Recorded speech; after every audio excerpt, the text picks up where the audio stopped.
Thanks for coming to our final exam review session. And just a quick reminder, we have a little over 48 hours to go here, and I have a lot of plans to spend a lot of those 48 hours within a pretty small radius of my office. So feel free, tonight I'll have office hours in the evening, and then tomorrow I should be around most of the day. I know I officially said afternoon and evening, but I probably will be in even by lunchtime. So lots of time to come by my office and ask questions. You can ask me to throw questions at you. If there's a certain topic that you're just not feeling too sharp about and just want me to kind of get you inspired a little bit on certain areas, we certainly can do that. I mentioned earlier to somebody in particular from the class that, it's also a good idea not only to be answering questions, but also asking questions. Take problems that you've seen and think about follow-ups, ways that you could frame variations on the question, or just similar problems that might have a somewhat different approach. And one of the things about combinatorics that's challenging is just that it's got a lot of methods that are quite different from one another to solve problems that sound very similar to one another. And I think that can be one of the sticking points if you haven't had a lot of chance to practice.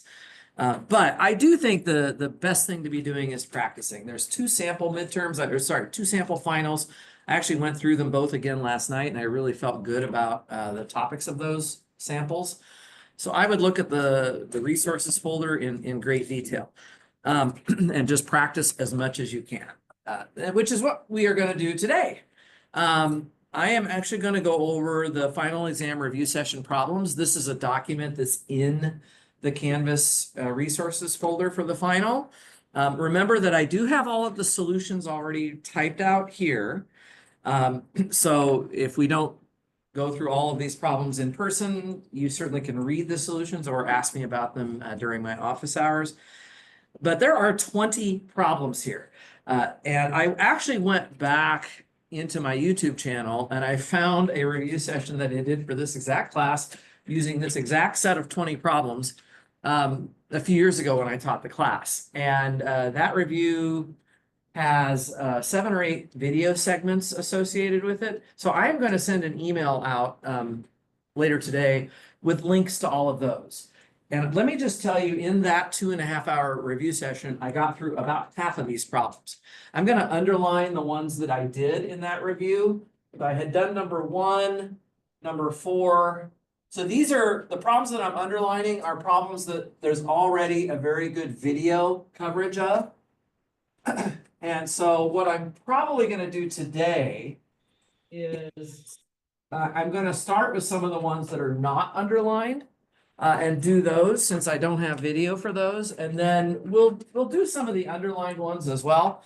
But if we don't get to everything today, then not only will you have a written solutions to all these problems, you'll also have video for all of these underlined problems as well. So I did a pretty thorough review of those. Okay, but I would like to focus on just practicing. I just really think that's the best way to get good at this stuff, and rehashing some stuff that we had learned in the first half of the semester that we might be a little rusty on. Okay, so I'm going to start right off the bat here with number 2 from this review session handout. I'm not going to go in order of these 20 problems. I'm going to try to mix things up a little bit in terms of topics. Well, let's see if we can kind of get into the flow of it with this question here. How many ways, very common question in combinatorics, right? How many ways, it's a counting problem, are there to arrange the letters of the word intelligent? By the way, again, these, if you don't feel like taking a lot of notes here, you don't have to, because of course this stuff is all typed up already, the questions and the solutions. If you think you would benefit from focusing on just listening and thinking about the problems, that's totally a reasonable idea. Now, we've seen problems like this before, right? The Mississippi problem, which was the first one we saw in the lecture, and then I think on the midterm we had Yabba Dabba Doo, and it's just basically a matter of you know, creating enough slots for however many letters there are in your word, and then choosing slots to put the letters in. So in this case, like I have, I guess this is an 11 letter word. So I would start off by saying, let's choose 2 slots to put the I's in. And that would be 11 choose 2 ways, right? And then after that, there'd be 9 slots left, and I could choose 2 of them to put the ends into. And I could just keep going like that until I've placed everything. That's one way to think about it. So you can think about it as a product of combinations, essentially. You can also think about it as permutation if you like that viewpoint better, where you say, well, let's just pretend that these are 11 different letters. That would give you 11 factorial ways of laying them out into 11 slots, right? If they were all different. So you start with 11 factorial and then you divide out by the fact that some of the letters are really the same. So you would divide by 2 factorial for the I's, 2 factorial for the N's, 2 factorial for the L's, and so on. Okay, so you just keep doing that. And that's another way to write the answer using factorials instead of combinations. And they're both correct, okay? So we've seen problems like this before, but there's a little twist here, which is that this is asking how many ways are there to arrange these letters with at least 2 adjacent letters. The same. So there's a constraint here. There's an extra condition, which is that if I look at all 11 of these letters, somewhere along the line, 2 of them have to be next to each other the same. So this would be an acceptable example because the 2 L's are right next to each other. Okay, but any arrangement where 2 identical letters are back to back would be what we want to count here. Otherwise, we don't want to count it. So that constraint is going to, of course, reduce the answer somehow. Okay. So does anybody have thoughts about how to tackle this? Nikolai? I mean, I'm kind of seeing that the only letter that itself is G. Uh-huh. Could we do something with that where we just shift G around? That could give us a good result with it? Or do we have to? It might, we don't know how many of the other letters are next to each other, so the 2 N's could be next to each other, or the 2 I's, or both. So it's sort of like inserting this G somewhere between some of the identical letters. We don't really know how many spaces we have for that. I'm not sure. Other thoughts, Fernando? You could start by taking the total ways to go without restrictions and then subtract out the cases where you have exactly like no adjacent, one adjacent, or yeah, exactly. Okay, so At least that's. but we would only want to subtract out words where there were no adjacent letters Oh, yeah, being yeah. the same. Right, so subtracting violations, okay, this is a strategy we've talked a lot about. So we could take the answer to the problem, which I briefly already outlined, and subtract from that arrangements where there were no 2 adjacent letters being the same. Now, let's think about that. How easy would it be to count arrangements of this word where there were no adjacent letters being the same?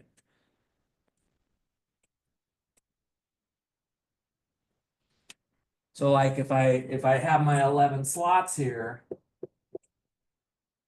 right? I could say, well, I can choose any maybe if I imagine just filling it out from left to right, I could say, well, I'm going to choose some letter to start with here, like an N. That's just as an example. So then the second letter would have to be something other than an N. So I'd have, well, it would either be an I, a T, an E, or an L. Right? Or a G. So I'd have 5 letters I could put here, right? On the other hand, I guess if I started with a G, since that, I want to come back to fact, there's something special about the G. It's the only one that occurs once. After the G, we could put an I, an N, a T, an E, or an L. So that's also 5 choices. So I guess no matter what we start with here, right, we would have 5 choices for the next slot, right?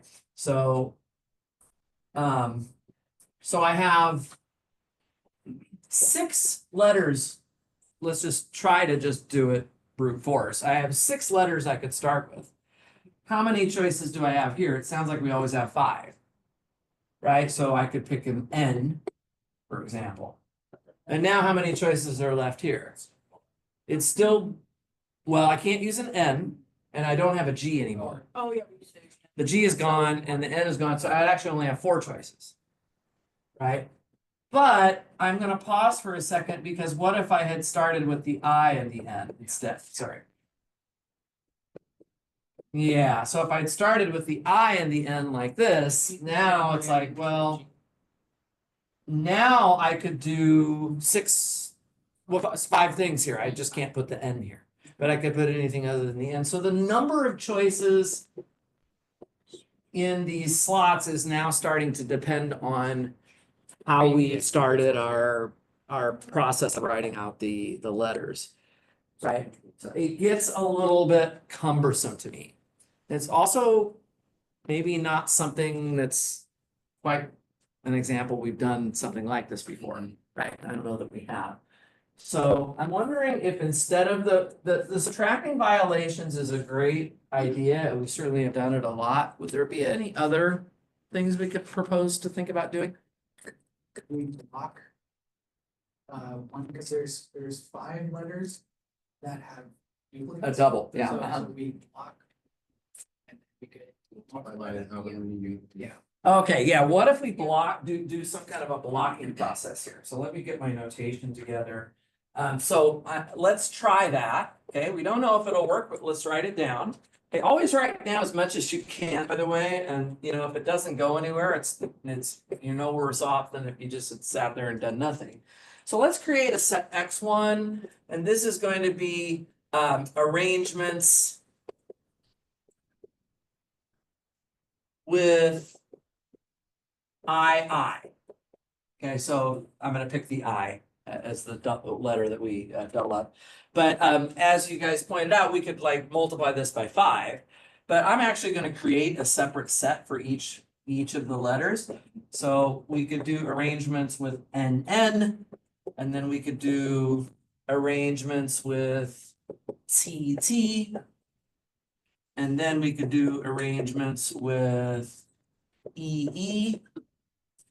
And finally, X5 could be arrangements with LL, something like that. Okay? If we set it up like this, then the real objective of what we're trying to count would be the union. Would you guys agree?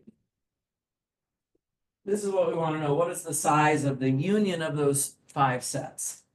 And in order to find the size of a union, what's the #1 main tool we usually use for that? Yeah, inclusion, exclusion. That's exactly right. Oh gosh. Oh, there she comes. Okay. Yeah, so the union of the 5 sets. So we will use inclusion, exclusion. So this would be because of the symmetry of this, I think it's fair to say, look, it's going to be 5 times the size of X1.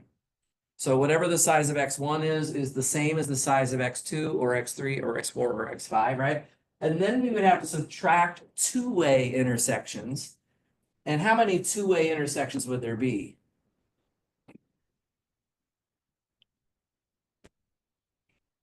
You're choosing, right? Using the word choosing 2 of these 5 letters that we are going to intersect, 5 sets that we are going to intersect. So it could be X1 and X2. It could be X1 and X3, X1 and X4, X1 and X5. I can count them all out if I want to. It's not that many to do. But the fast way to get the answer is just 5, choose 2.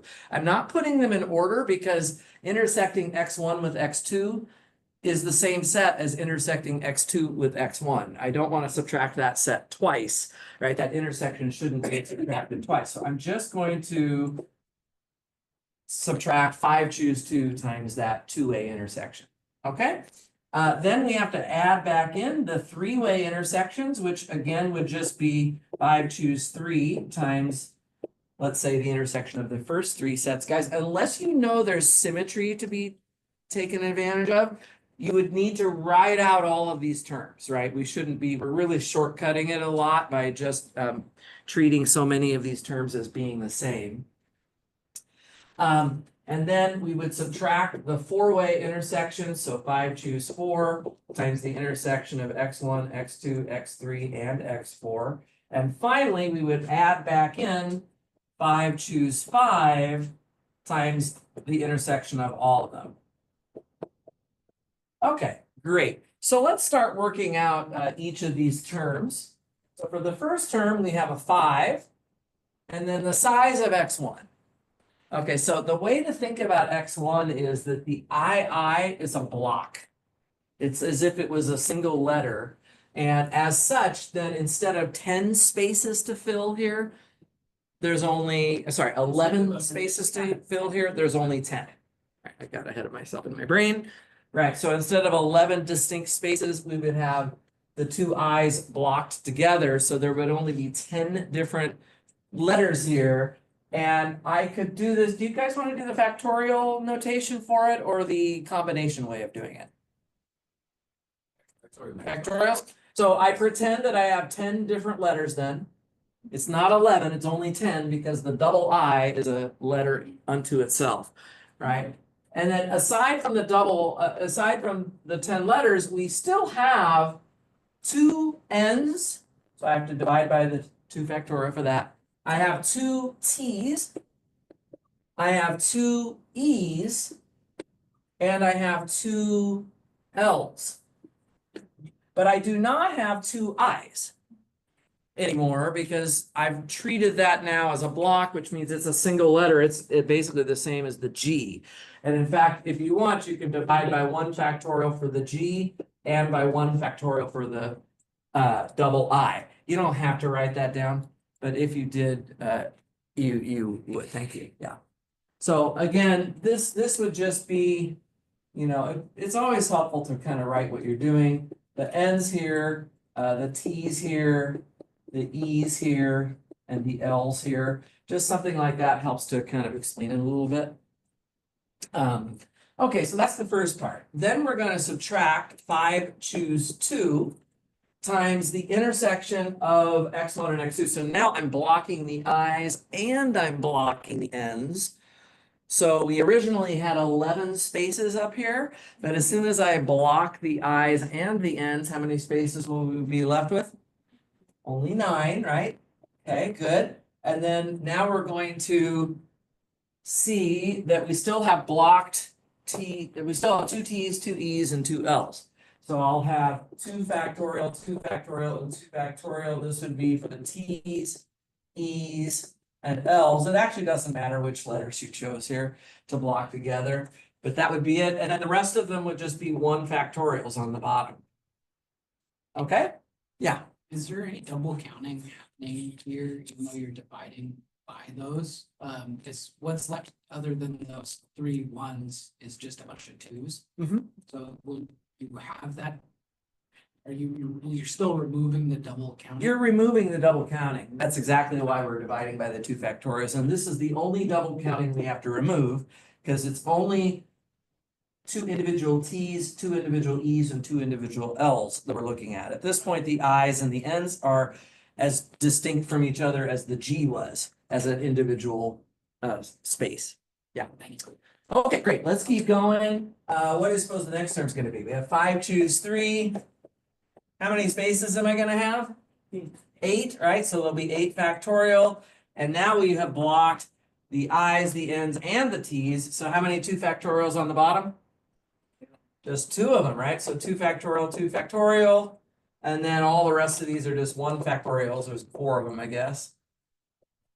So again, I'll just label this with E's and L's. All right, beautiful. And then finally, we now have to subtract 5, choose 4. Now I'm gonna choose 4 out of the 5 to block together. So instead of 11 spaces, now I should be down to 7 spaces. I have a 2 factorial on the bottom for the L's. That's the only letter that we have not blocked at this point. All of the rest of these are just 1 factorials, whatever, however many of those there are. Okay, and then finally, the last term, 5, choose 5 times, so now blocking all of them. And so we literally just have 6 spaces. 6 factorial, we're dividing by a bunch of 1 factorials. I'm sure you guys are aware, an answer like this would be completely fine. I would not expect you to work out any of those numbers. So does that seem reasonable? Okay, so it's a little inclusion exclusion problem to kind of kick things off with. But I think it's an important concept, of course. Anytime you have an or in what you're counting, you're going to want to use the inclusion exclusion principle. If I'm saying, you know, how many strings have, you know, 2 I's together, or 2 N's, or 2 L's, or 2 E's, or 2 T's, which is really what this question is, then that's usually handled with inclusion exclusion. Now here you don't actually see the word or in the question. But when you realize that what you are counting consists of a bunch of different cases that do overlap. These do overlap. It's possible to have strings with more than one of these. Because they do overlap, we have to subtract the intersections using inclusion exclusion. If they didn't overlap, then what you'd be looking at is actually not the inclusion exclusion principle, but just the sum rule.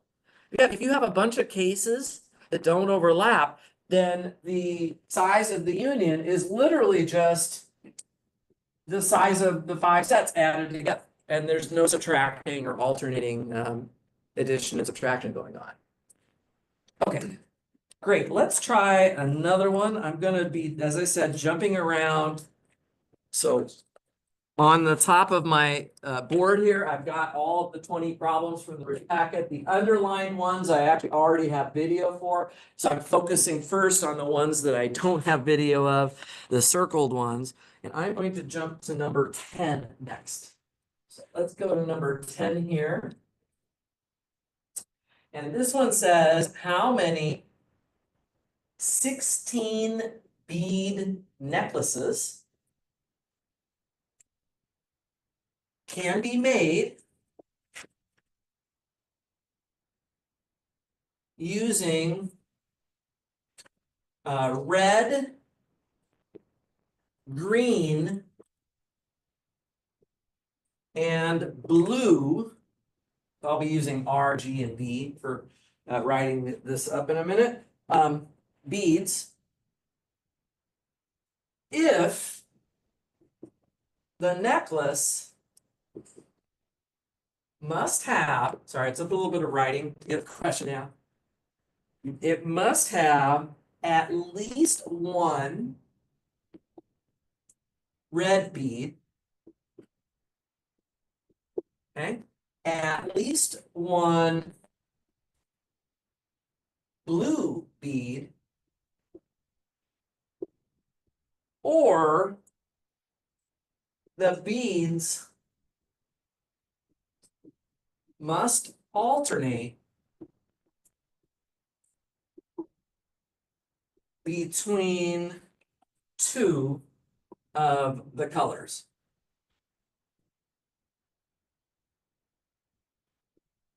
Give everybody a chance to digest that a little bit.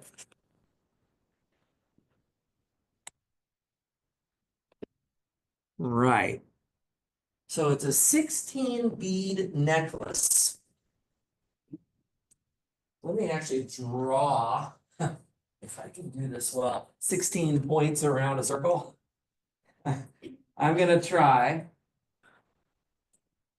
2, 3, 4, 5, 6, 7, 8, 9, 10, 11, 12, 13, 14, 15, 16. sort of. Wasn't the best, but it's an effort to try to get a decent picture. Okay. So this is a classic example of combining, well, when you see the necklaces, what do you think of? Counting necklaces, have we done that anywhere recently? Yeah, so recently. It's not actually what we just did this week. It's the Burnside's theorem, right? So we have that, but it's also combined with conditions that are set up. I just got done talking about this word or. We have one case or another case or another case. So it seems like a combination of Burnside's theorem with inclusion exclusion. And it's kind of nice to be able to put those skills together a little bit. So if you recognize that inclusion exclusion is probably behind the idea here, I would try to create sets to sort of keep track of those cases. So as I get started thinking about my solution here, and remember guys, anything you write down can be the grounds for partial credit. So even if you don't have the whole thing figured out, I don't have the whole thing figured out on the top of my head, but I at least have some ideas of some stuff to write down to try to get myself some credit for my work. I think. So the first thing I thought of would be stars and because it would be so I might have gotten trapped in that path. And obviously there's like the coloring aspect of that. It's like, how would you, is it just that or that is really indicating that this is an inclusion exclusion? The or is really the indicative of the inclusion exclusion, especially because the different things that I'm talking about here are sort of nothing to do with each other, right? If I had one red bead, at least that seems to be in no way be related to having beads alternating between two colors. So these conditions are kind of, you know, they're not directly impacting each other. They're kind of independent, yeah. So, yeah, I think the necklaces thing gives it away to me that it's basically a Burnside theorem problem, but the or here suggests creating sets. And I'm gonna call them A, B, and C. You notice there's three possible conditions that we have. And I'm gonna create sets for those. So set A is going to be necklaces with at least one red bead. Okay, so I'm just gonna start with that. Set B would be necklaces with at least one blue bead. And set C would be necklaces with alternating bead colors. Alternating between two. I'm just abbreviating what's basically written there. Okay, and so what we're really being asked to find on this problem is the size of the union. That's the question. So all of this notation would be something you would have to set up for yourself. But I can obviously give somebody credit if they've done even just this much work, because okay, they understand that there's three cases and we have to find the size of the union. That would be worth something. And worth even more would be if you actually wrote out the inclusion exclusion that's going on here. So we're gonna have to find 7 different things we have to count right now. You can understand why these problems take a while, right? So let's just start with the size of A. Okay, yeah, before we write out the whole inclusion exclusion formula, let's look at the size of A. Necklaces that have at least one red bead. I'm wondering if anybody has a thought about how we would approach just even that part alone. So necklace minus no red.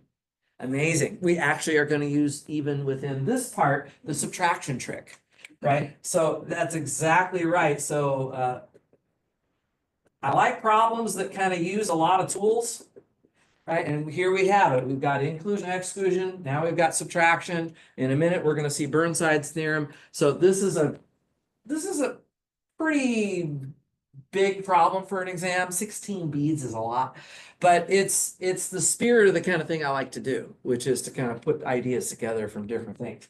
So let's take the total number of necklaces. So we'll work that out in a minute, and then we're going to subtract necklaces with no reds. Okay. All right, so let's think about the total number of necklaces that we could have. We have 3 colors here. And by total necklaces, we mean non-equivalent necklaces, of course. So that is lined up beautifully for Burnside's theorem.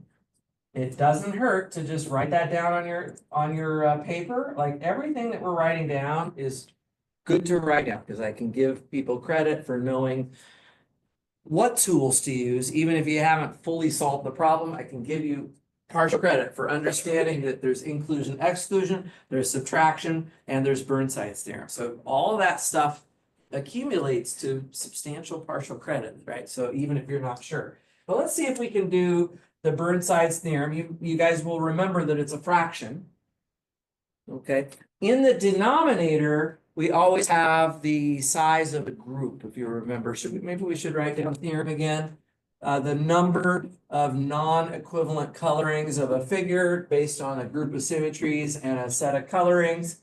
The size of the group G is in the denominator, and in the numerator, we add up over all of the symmetries in the group, we add up the C of F's, which I don't have a nice name for, the size of all of those. Okay, so what do you think about this group? What is going to be the group that we're talking about here? Pardon? 16, a group of size. So the size of the group is 16. If it was a square, right? How that would be 4 beads, basically. That group, you remember from last week how big that group was? 8. That was 8, right? So we had 4 vertices, but then we had 8 symmetries because we have 4 rotations and 4 reflections. So if I've got 16 beads, how many rotations and reflections? 16 of each, which would be 32 total, right? So I'm actually going to put 32 down here, right? And now, I don't know if I left myself enough room to put 32 terms in the numerator, but here's the thing. A lot of them are going to be the same, right? So I always like to start, I get myself warmed up best by starting with the identity element. So that's always in my group, right? And the identity element is just how many ways could you color how many colorings of this necklace are there that would be fixed by the identity element? And the answer is always all of them, right? So it's just a question of, well, how many ways are there to color this necklace as it's sitting here? And the answer is, well, I have, in this case, 3 colors for every vertex, right? And there's 16 of those. So this is going to be 3 to the 16. Does that make some sense? P is 3. Yeah, if you want to put it in terms of P in general and then specialize it later to the value that you have, that's fine. But yeah, we have 3 colors. So 3 to the 16th, right? Each vertex can be either red, blue, or green. Red, blue, or green. And it's independent. Each vertex can be whatever. All right. So after we do that, let's think about the next symmetry. They aren't really in any order. But let's start with the rotations first, okay? So we could rotate just 1/16 of the way around, right? Now, if we did that, let's say we chose to put a blue on the vertex right here. If we did that and we rotate 1/16 and we would like to know how to color the necklace so that we end up with the same coloring again, then does everybody agree that this blue has to move to there? Yeah. And in fact, all the way around, doesn't it? Yeah. Yeah, so that's actually just 3. And that's if I do a 1/16 rotation. I really do need a little bit more here. So this is for what we would have called row sub 16, right? That's a 1/16 rotation of our figure. But are there other, the number 16 was chosen on purpose from a number theory perspective, because I'm wondering, are there other rotations that would have the same phenomenon where as soon as I color one of the vertices, that then gets transported to all of the, imagine that you've got wet paint on that blue vertex, and then you start rotating it around. That blue is gonna get, dabbed onto all of the 16 vertices if you do a 1/16 rotation. Are there other rotations for that same thing would happen? Well, what if I do a 2/16 rotation? So if I do a 2/16 rotation, then this vertex would move to there, and then to there, and then to there. Okay, the odd ones, right? The odd, so if I do a 3/16, or if I do a 5/16 or 7, right, any odd amount, basically relatively prime to 16, if you want to do the number theory perspective on it, right? Those are the ones that, as soon as you color one vertex and you start rotating, you end up hitting every vertex. So if you color this vertex blue and then you rotate it, I mean, just to sort of see it once. So let's say you put blue here and then you rotate 5/16. So this one would get dabbed with blue, right? The wet paint would smear to that spot. And then 1, 2, 3, 4, 5. So would this one then. And then we go again and we get this one. And 1, 2, 3, 4, 5, this one. And what you're quickly going to realize is that they are all going to get colored, dabbed by that paint. And so as soon as you've chosen that first color for that first vertex, you're done making choices, right? You don't get to make any more choices. So there's going to be this factor of 3 for every odd amount of rotation. So what would that be?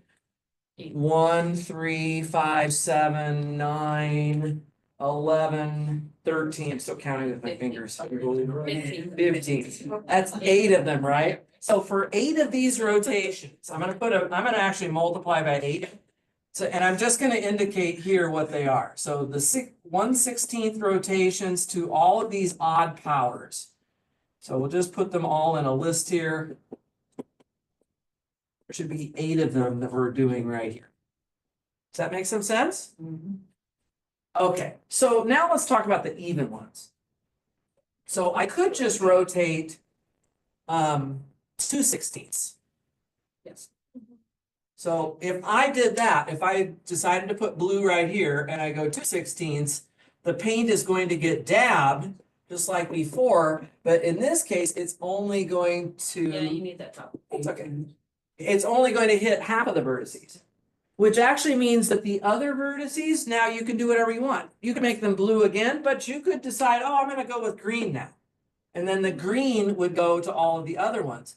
So you actually have the 3 color choices twice, right? So you actually have 3 squared choices for, let's say, coloring these 2 vertices right here to get started. But once you've done that, then of course, as you rotate the necklace 2/16, the blue and the green paint get dabbed around all the other corners and there's nothing left to choose.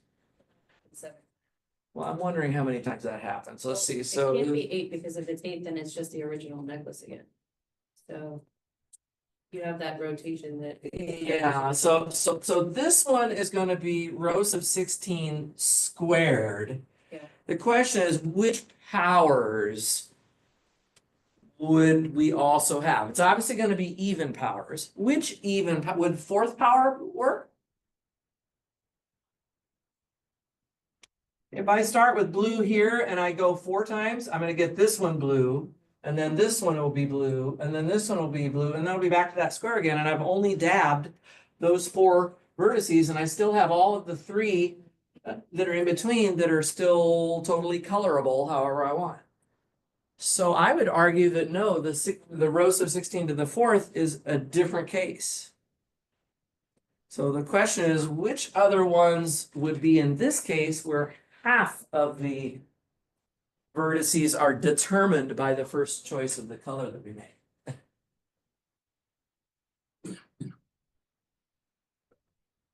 I mean, I think you guys would all probably agree that, the 14th power, if you do 14 rotations clockwise, that's as if you went 2 times counterclockwise, so that's just going in the opposite direction Yeah. from the original one, right? So you have P16 row 6.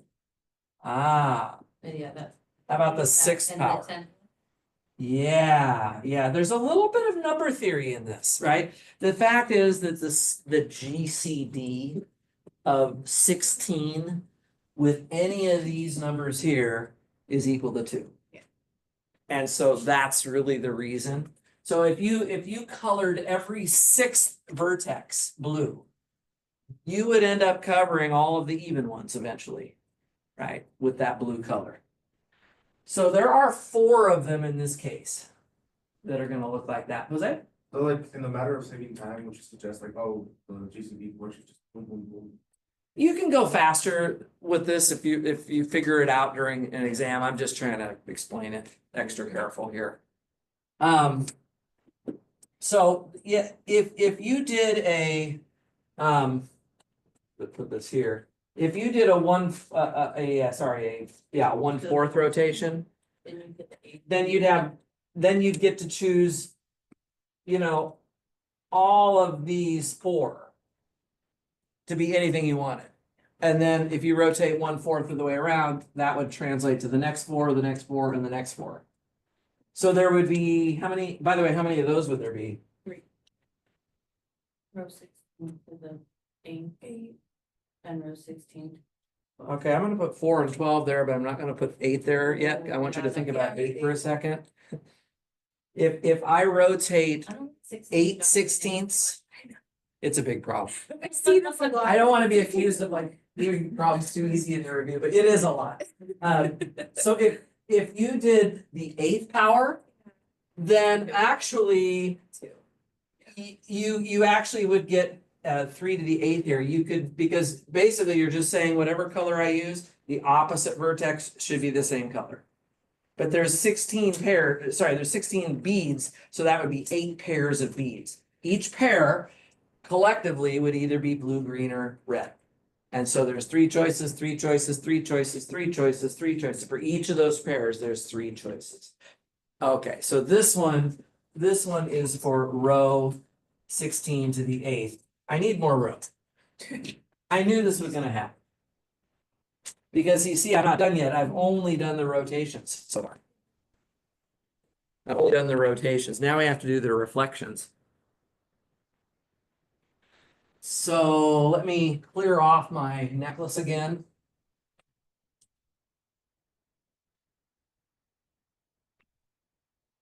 Clear off the necklace a little bit here. And let's think about reflections. This is where it would have helped if my picture was a little better, but you can kind of see, let me just draw one that looks relatively obvious, right? You cut your necklace kind of in half. There should be 8 vertices on each side. I'm not sure if there are. There's probably too many on one side, but you kind of get the idea, right? Would you agree that as soon as you color one half of them, then in order for that to be fixed by this rotation, the other half has to match up. So if I go green here, I have to go green there. If I go blue here, I have to go blue here, and so on. So I'm only gonna choose half of those, okay? So there would be 3 to the 8th on that. And now I have to ask you how many of them there are. So we do know that the whole group has 32 elements in it.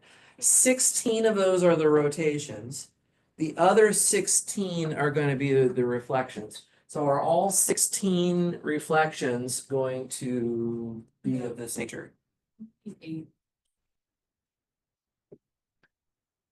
16 was really a bad number. Let's just do something with 6. Yeah. This would have been a whole lot better.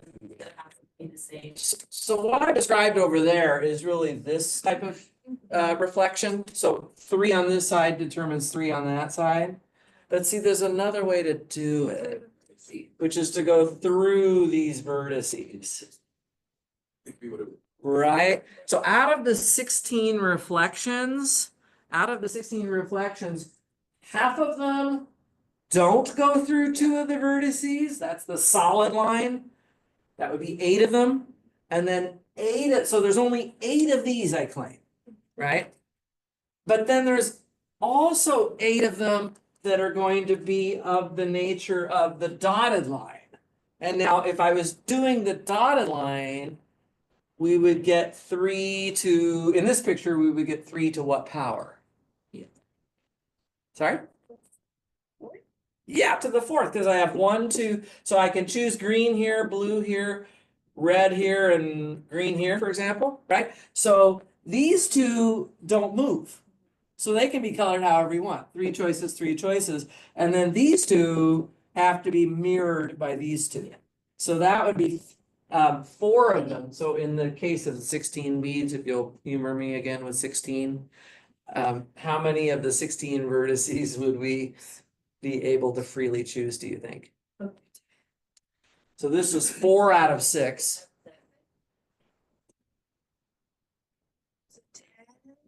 Get closer. Say it again. 9. It's 9. It's 9. It's 9. It's basically one more than half. Because the ones on the diagonal are both free. Yeah. And then out of the remainder, so out of the 16 beads, you'd have the 2 that are on the diagonal that you're flipping across. And then the other 14 beads are all off diagonal. Half of those, 7, and those would be free as well. Okay, so that would be the answer. And then from this, we would subtract. This is That's just an A. Actually, it's gonna get a whole lot easier. This is the hardest part. Because it's the same for Should I blue, put this right? on the exam? I'm sensing everybody wants this on the No, test. it's not. Yeah, 16. Should we go with 32 beads? No.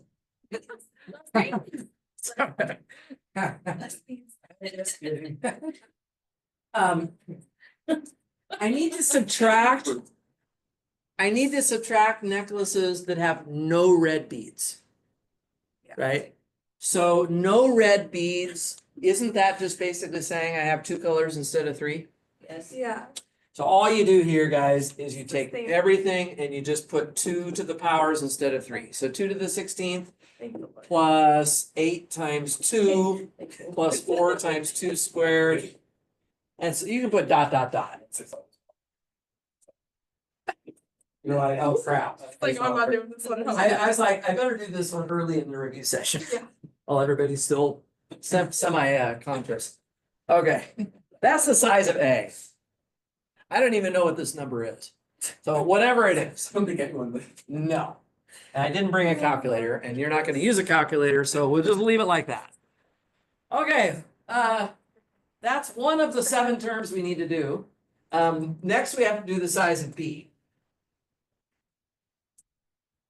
Okay, Fernando made the observation that if I'm doing necklaces with at least 1 blue bead, it should be the same. So that sounds a whole lot better. That's the size of B as well. So we get those terms. Now let's do the size of C. C is a little bit of a different animal. It says alternating bead colors. So that means, this is actually not very hard. You've got 16 beads here, but they have to alternate between 2 of the colors. So how many, just thinking about it physically in your head, like how many necklaces could you make?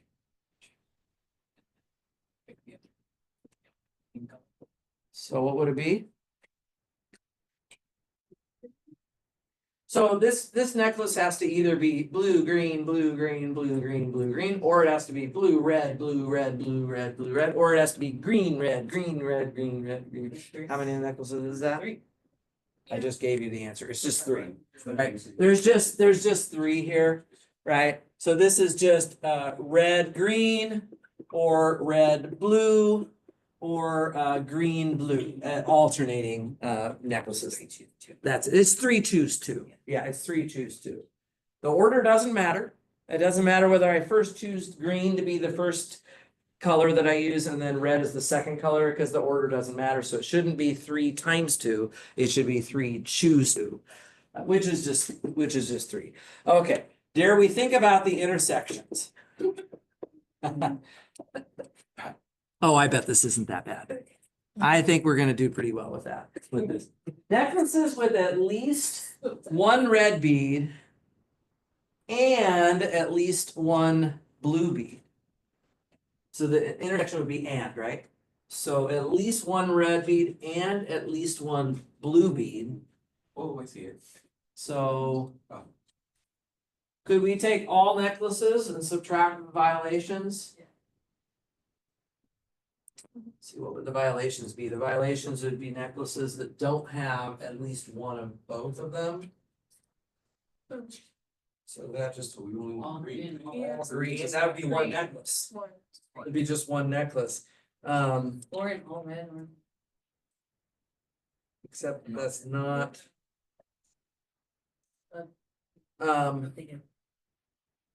Yeah, so if we took all necklaces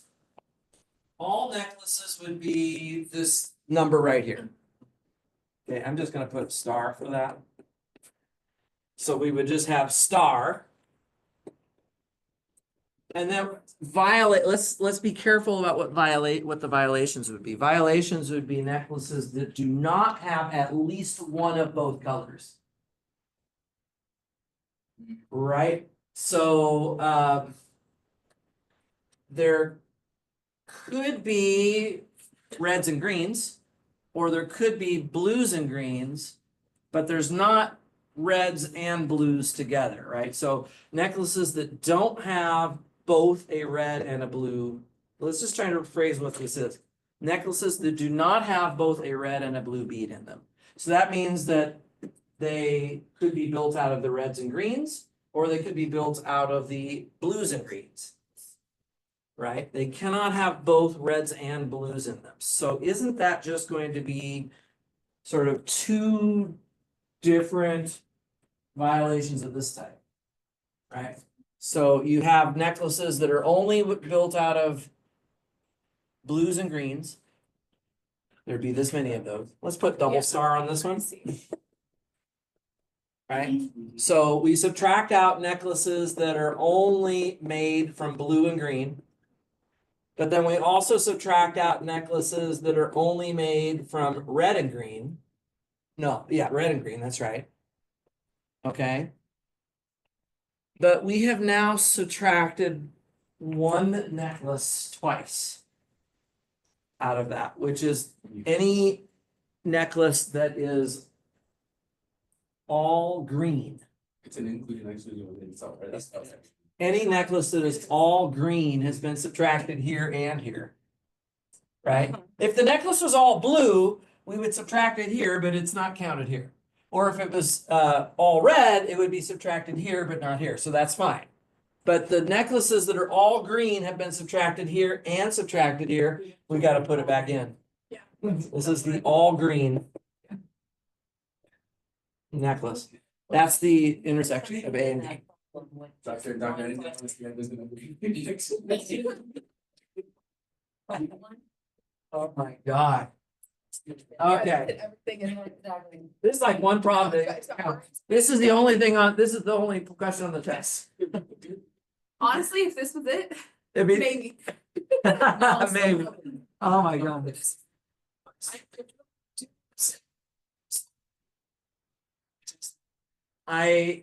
I always vet my exam questions very carefully. When I write them, I really make sure. With the review session, I'm sort of more like just I'm walking down the street, gee, this might make a nice problem to show them. And I don't think it all the way through every time. So try not to freak out, is all I'm trying to say. Too late. What about A intersects C? Necklaces that have at least one red bead, but that alternate bead colors between two colors. So how many of those would there be? You either alternate with reds and blues, or you alternate with reds and greens. That's it, okay? Sounds good, and then B intersects C. This is same, right?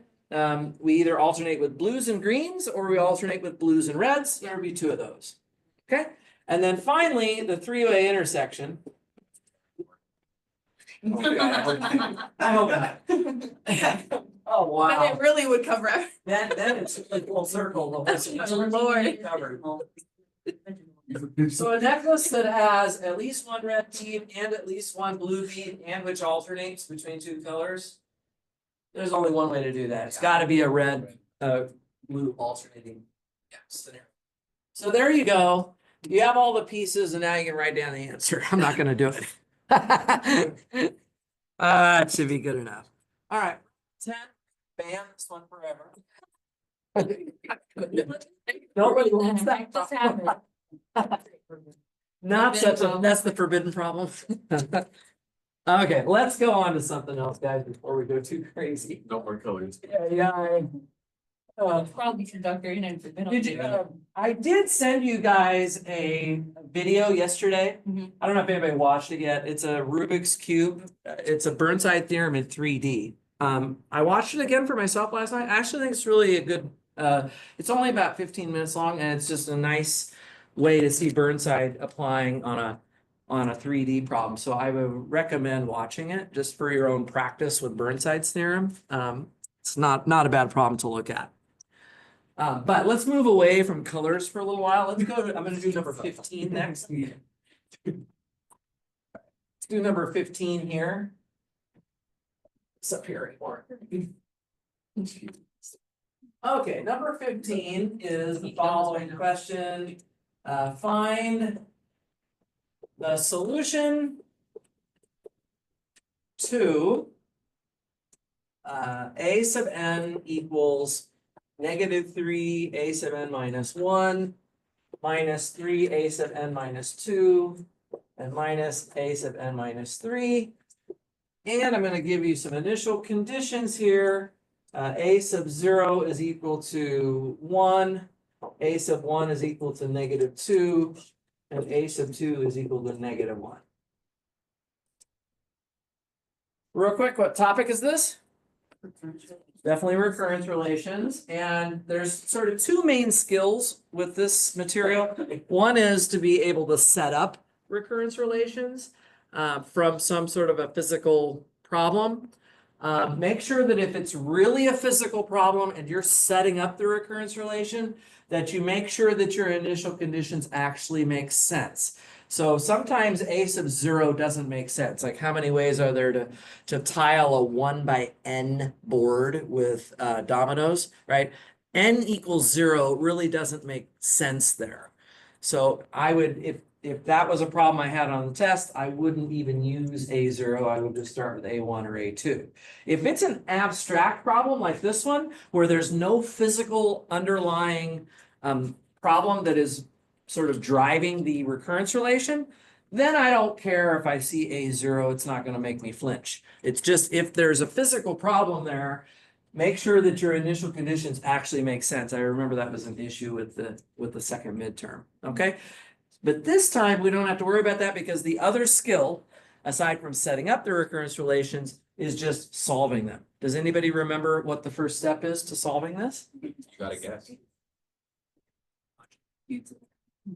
Yeah, we're going to guess a sub n equals to q to the n, right? That's the idea. And what we do is we just substitute that into the relation. So this is going to give me q to the n equals -3 q to the n minus 1 minus 3 times q to the n minus 2 minus q to the n minus 3. So it's going to look like that.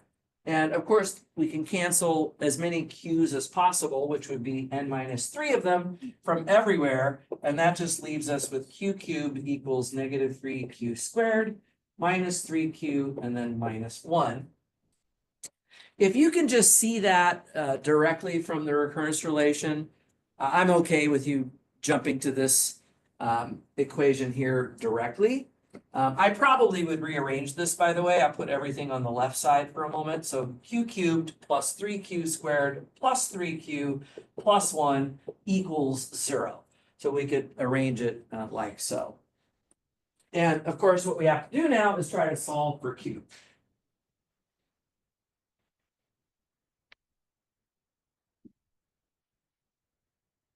This depends on being able to factor this so-called auxiliary equation here. And if it's a quadratic, yeah, there's a bunch of tools. We have the quadratic formula would be great if it was a quadratic. This is not, however. So if it's a higher degree polynomial, you're really at the mercy of whoever is creating the equation to give you something factorable. Period in. Yeah. Can you give us some? I do accept side bribes. No, just kidding. No, just teasing. But in this case, we can use, I heard somebody mention rational roots test. Assuming we're not looking at irrational roots, which of course it could have irrational roots, but assuming that the roots are rational, they must be essentially divisors of the constant term. So in this case, the only divisors of one would be plus or minus one. And so you could try them out. Just plug in one into the equation. You see that it does not work. But then if you plug in negative 1 for Q, everywhere you see it and simplify it, you actually do get 0. You say, oh, so -1 is a root. And that would mean that this would have a factor of Q plus 1 on it. And you could use that to then sort of figure out, well, what's the quadratic that would give me this one here, right? And you can either do long division of polynomials, or you can just wing it. Just say, well, I don't know, this is just, you know, AQ squared plus BQ plus C, and then just multiply it out and create an equation for A, B, and C, and you could figure that out. Excuse me. It turns out to be 3 factors of Q plus 1. Okay, that's also kind of a good guess here because there's no other rational roots to try. We already tried 1 and it didn't work. So -1 is the only other possible rational root. And if we're not talking about rational roots, then we're talking about something that's really going to be ugly, right? It's probably not a by hand factorizable equation for a test. So you could be pretty sure that I wouldn't be asking you to dream up some irrational root to an equation here. Yeah. And isn't the 1, 3, 3? It's on the Pascal's triangle too. Yeah, you could actually say, oh, this looks like the binomial theorem, and then you could actually derive it that way too. So anyway, the point being here, guys, when it's all said and done, we have -1 as a root 3 times. Okay, and it seems reasonable that should be the case. All right. So then do we know, once we have the roots, do you guys remember how we then write down our form? This is just the form of our explicit solution. You need multiplicity, and then we have multiplicity of -1. So C1 times, -1 to the n, that's just Q to the n here, right? But then because the roots are repeated, this is where we stack the n's in front. So the second term would be C2n -1 to the n, and then C3n squared -1 to the n, right? It looks something like that. And we're mostly in good shape here, but to get full credit on this, we would need to solve for C1, C2, and C3. And that would be done by using the initial value. So we could plug in 0, for example. So if we plug in 0 for n, we actually just get C1, right? And so that's supposed to be equal to 1, based on what was given. Right? Then we can go to A1. So now I plug in n equals 1 everywhere, and I just get negative of C1, which is -1, minus C2, I'm putting in n equals 1, and then minus C3. And this would be set equal to whatever they gave us, which was -2 for that value. And this is giving me a little equation that we can't quite solve yet, but remember we have another value still to go. So I could also put down A2 here, just right below it, I'll write down one more equation. So if I put in 2 for, am I doing okay? Is 1 to the first power of -1, It is, which is why we have all these minus signs. but then isn't n also negative? No, Oh, n one, is okay. 1, n is just 1, yeah, on that first case, okay? So now I'm gonna do n equals 2, and I'm just gonna get C1, which is 1, plus 2C2, plus 4C3. And that is supposed to be equal to -1, they gave that to us. So we have these two equations here. And at this point, we have plenty of things to review, so I don't think it's terribly worthwhile to spend a long time solving that. I'm just gonna tell you what we get. So we got C1 equal to 1. It turns out that C2 is equal to 3 and C3 is equal to -2. So these are the kind of reasonable numbers that I might give you. Something like that. Okay, so you can just obviously can check that it's correct easily enough. And so then your final answer for AN would be -1 to the n plus 3n times -1 to the n, and then minus 2n squared times -1 to the n. So this would be the final answer. Sorry about that on the video there, but that's it. Okay? And so now you could solve for a sub anything that you wanted just from having those. Okay, everybody? That's a little recurrence relations going on there. Ooh, I know, another one I wrote. Okay, let's do, unless, is there any question on that?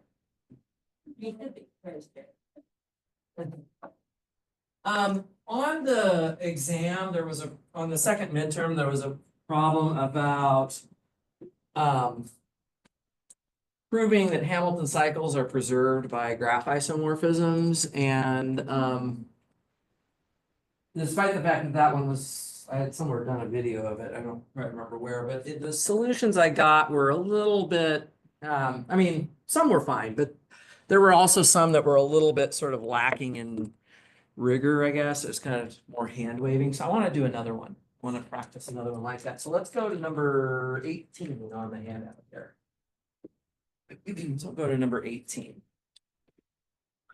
And here's what 18 says. Prove if G and H are isomorphic graphs.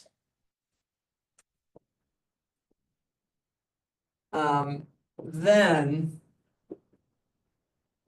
the chromatic polynomial, so that's P sub G of K, is equal to PH of K. So the two isomorphic graphs should have the same chromatic polynomial.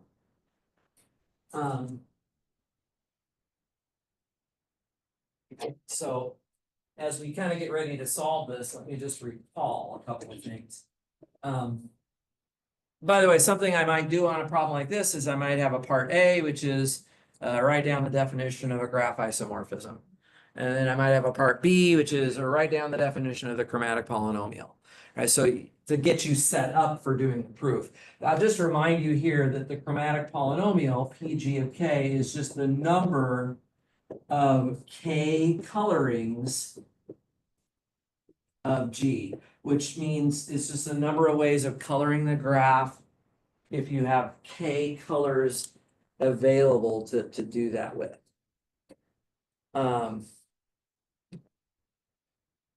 And then I guess I'll go ahead and just start the solution now, but we really need to write down the isomorphism explicitly. Like I said, on the last exam, there was a lot of hand waving on this. So let's try to be very precise. So since G is isomorphic to H, we have two graphs that are isomorphic, right? This means, right, that there exists a, I'll just call it theta, same notation we used in class. Theta is a function going from G to H such that theta is a bijection of the vertices of G to H. So it's a bijection on the set of vertices, and theta preserves edges.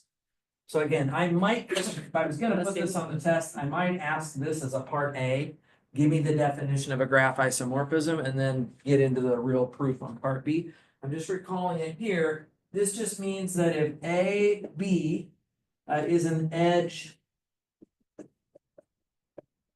in G, that this implies that if we took theta of A and theta of B, if we applied the bijection to those two vertices, that this is an edge in H.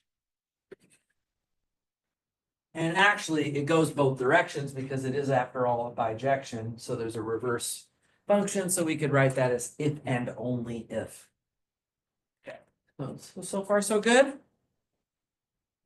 Okay, so we would like to prove in this problem that if G and H are isomorphic, then the number of K colorings of G matches the number of K colorings of H. And to do that, we're just basically saying, look, for every time we can color G somehow, then there would have to be a corresponding way of coloring H. And this would need to be somehow a perfect correspondence between those, right? So maybe what we could do is describe how we would take a coloring of G, the vertices of G, and use it to then color H. I would probably suggest starting off that way, right? So for the proof, assume we have a K coloring, sorry. A K coloring of the vertices. I'm gonna call this V sub G. Of G. So the vertex set for G, I'll call it V sub G, just to make up my own notation. I don't think I used this in my solution, but that's okay. Right. So we've already colored the graph G, and the question is now, how do we color the graph, the vertices of the graph H, right? So given some vertex, I'm going to call it little v, in the vertex set for H. So I'm going to denote that with V sub H. The question is, how do we color it?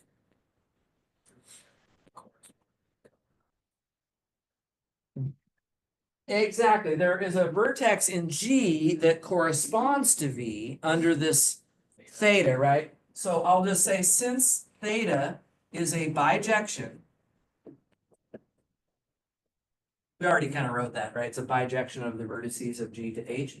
But there exists a unique vertex. Let me just call it V prime. That's in the vertex set of G. Right? There's a unique vertex there with theta of V prime equaling V. So theta sends V prime to V. And V prime already has a color on it because it's from the vertex set from G, right? So then what we're going to do is we can color V using the same color as V prime. So whatever color the corresponding, I think that was your point, Nikolai, whatever the corresponding vertex had already been colored with, we just use that color now on this vertex that we're looking at here. But what we've done is we've described an algorithm for coloring the graph H. Do you need to mention the edges as well? Yes, so where that's going to come in is, so I've now given you a procedure for coloring the graph of H. But once we've done that, we need to stop and take a breath and ask ourselves, well, is that a legitimate coloring? Remember our definition for this type of coloring. Okay, we're not talking about necklaces right now. We're talking about just a generic graph. The rules on coloring were that adjacent vertices have to be different colors. Right? So let's just make sure that we agree that this is a valid coloring. So let's just check that we obtain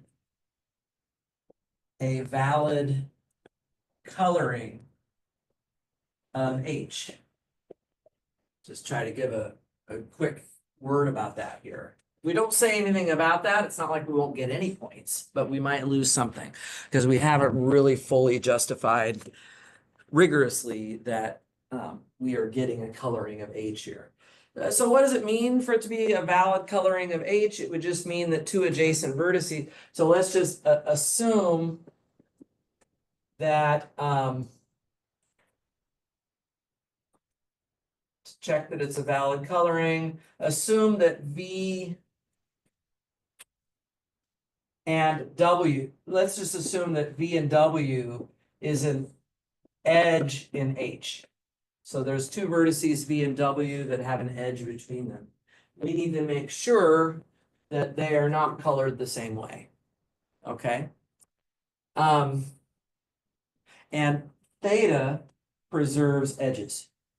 So what this would mean is that then there exists unique V prime and W prime in the vertex set of G with the edge V prime, W prime in the edge set of G. So there's an edge between those two vertices because again, I'll just say here, since theta preserves edges. So if we have the edge between V and W, then we must have the edge between V prime and W prime. Right? By the way, this is one of those problems I would recommend. This is one of those problems that's easy to watch me do it and say, oh yeah, that all makes sense. The real issue is, can you do it yourself? Right? There's a lot of notation being introduced here. So we have to kind of build that out of the sky somehow, and that sometimes makes people uncomfortable. So I would probably recommend, this isn't a bad one, to go back to 12, 18, 24 hours from now and try to write it out again for yourself on your own, right? Is because again, one of the things about review sessions is you can listen to the professor and say, oh, I agree with everything he said, it's fine, I understand it, blah, blah, blah, but it is another level of mastery to sort of generate it yourself. So if you didn't use V prime and W prime, but you used A and B or X and Y, and all of that would be totally fine, right? I'm just giving it to you the way I'm thinking about it right now. And so what we can say is that thus V prime and W prime have different colors.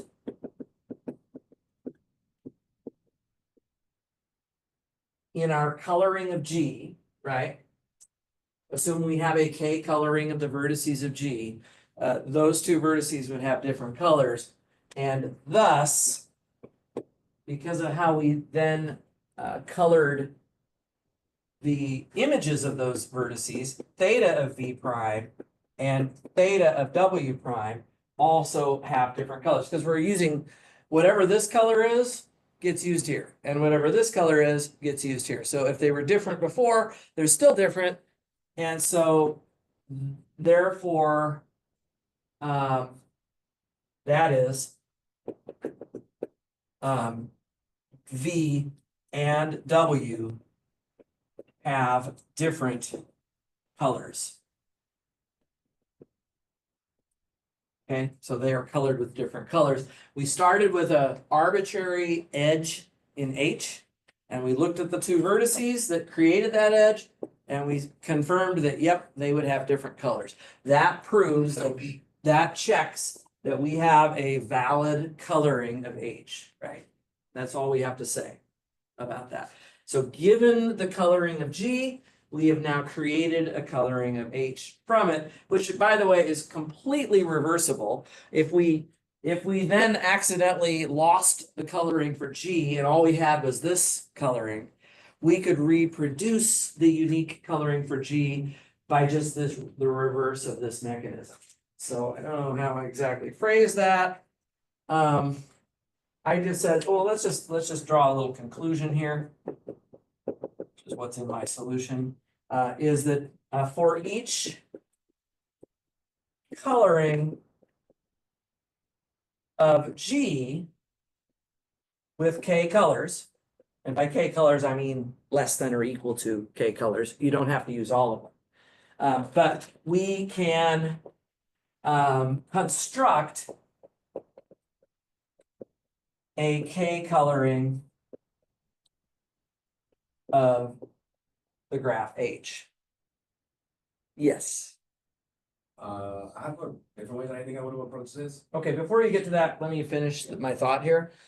This would actually prove that for each coloring of G, there is a coloring of H, right? This would actually prove, technically speaking, this would prove that for every K coloring of G, we can make a K coloring for H. There'd have to be at least as many over here as there are here. But then you can just say by symmetry, by symmetry, the inequality goes the other way. So so G of K is greater than or equal to P H of K. If you didn't do this point and you just said they were equal right away to begin with, I would take that. I'm just trying to give you sort of exactly the way that rigorous detail of this would go, but this is kind of just I mean, it's almost clear, in my opinion, that this is totally reversible. So that would just be a nice way to wrap it up. Okay, what do you guys think? Jose? I'm thinking of like, were we supposed to technically check every time we do like the proof part? Just like the portion? I mean, this is really just, I mean, if you just said, okay, given the coloring of G, I'm gonna tell you how to color H. Yeah. If you didn't do any checking on that, then I would say that there's something missing from the proof.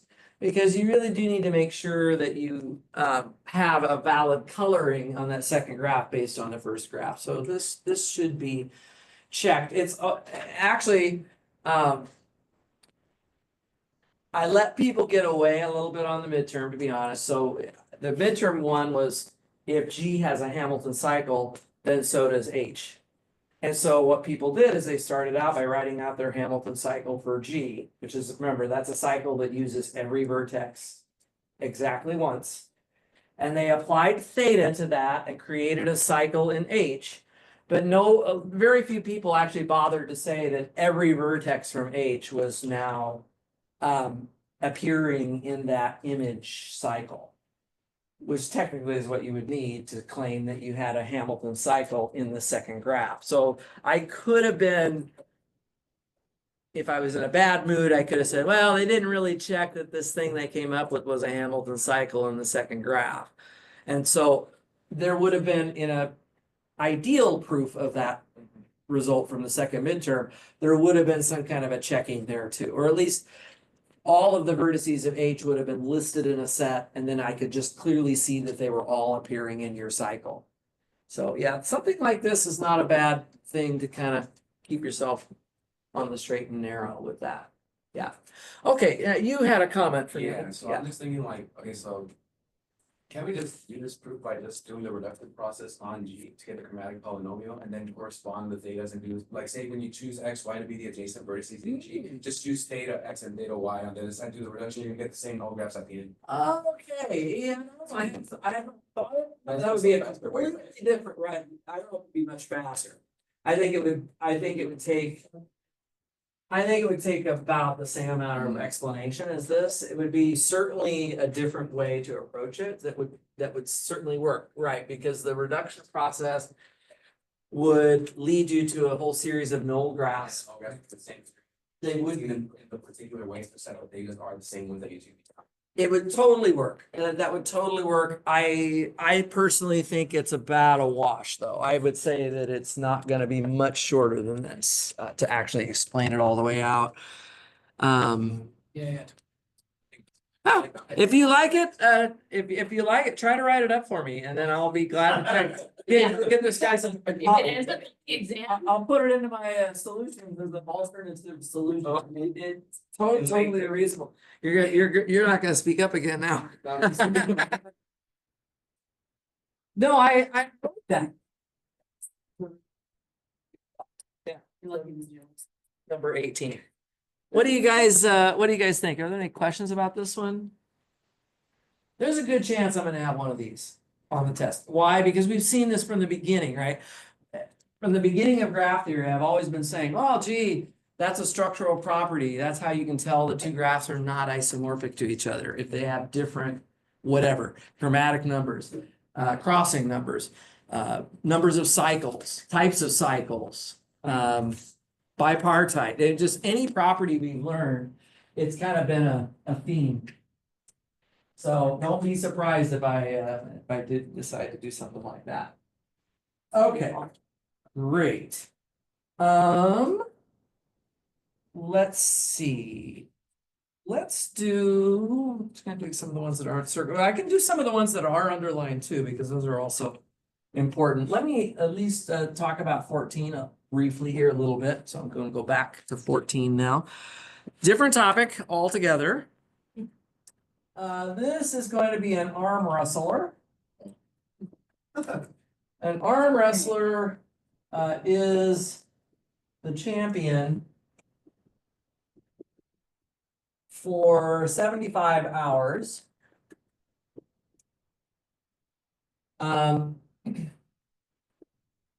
He had at least one match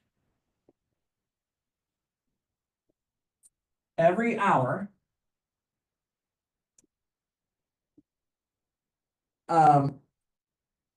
But no more than 125 matches. Tell you, my arm would be pretty tough. say, don't forget, when you talk about yourself. I was gonna say, I don't think I want to be this guy. You put yourself in another problem. So that there is a period of consecutive hours.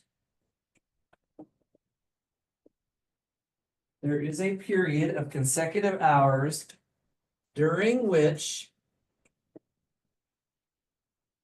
the arm wrestler had 24, exactly 24 matches.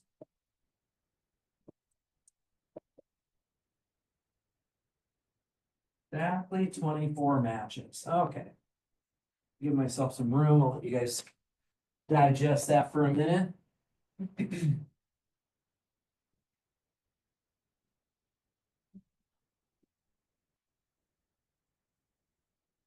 Okay.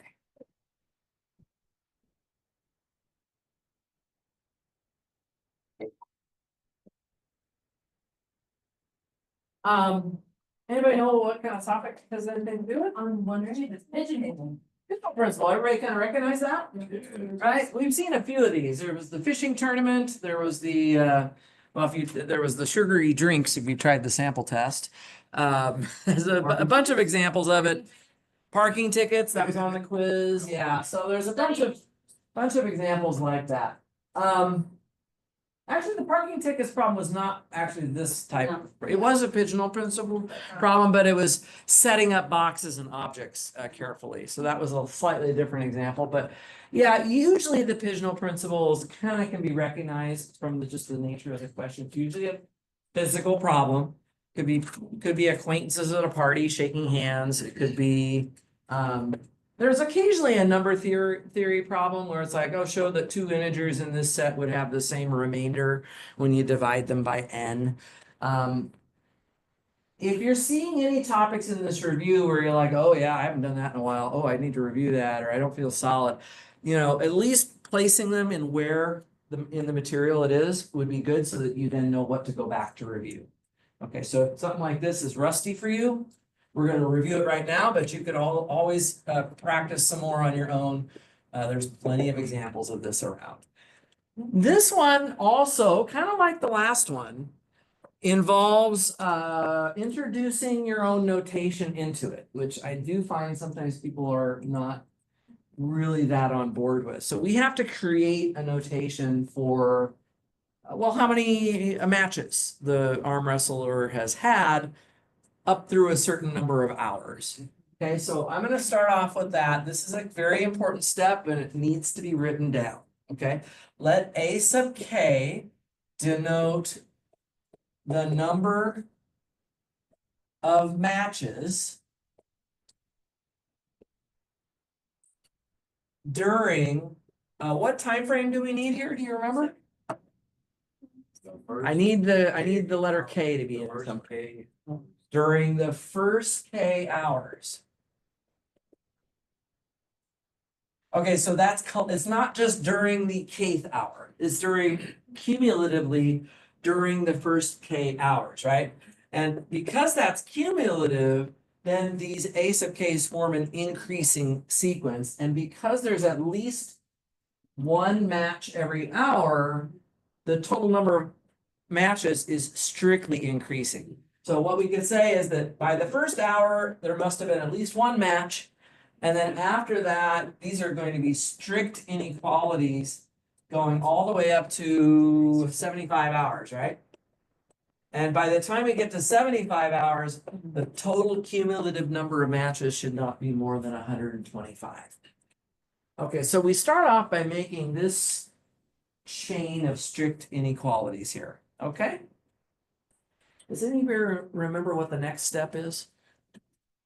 Subtract 1/24, which is adding 24. Yeah, you basically take this number, you have to kind of remember how this works. You add this number, which is what you're trying to prove down here, to that entire chain, right? So what we're gonna do is we're gonna add, and I like to write it directly below the first chain. We're gonna add 24 to everything we see in the first line to make the second line. Okay, so it's gonna look something like this. And by the time we add 24 to 125, we get 149. Okay, great. So this always seems to work out just perfectly. It's because whoever's writing the question has to get the numbers to jive. But you notice that we have a bunch of numbers in the middle here. We have 75 numbers here. We have another 75 numbers here, which is a total of how many numbers? 150, and they all are within the range of 1 through 149, and we're assuming everything is a whole number here, right? So we have 150 numbers,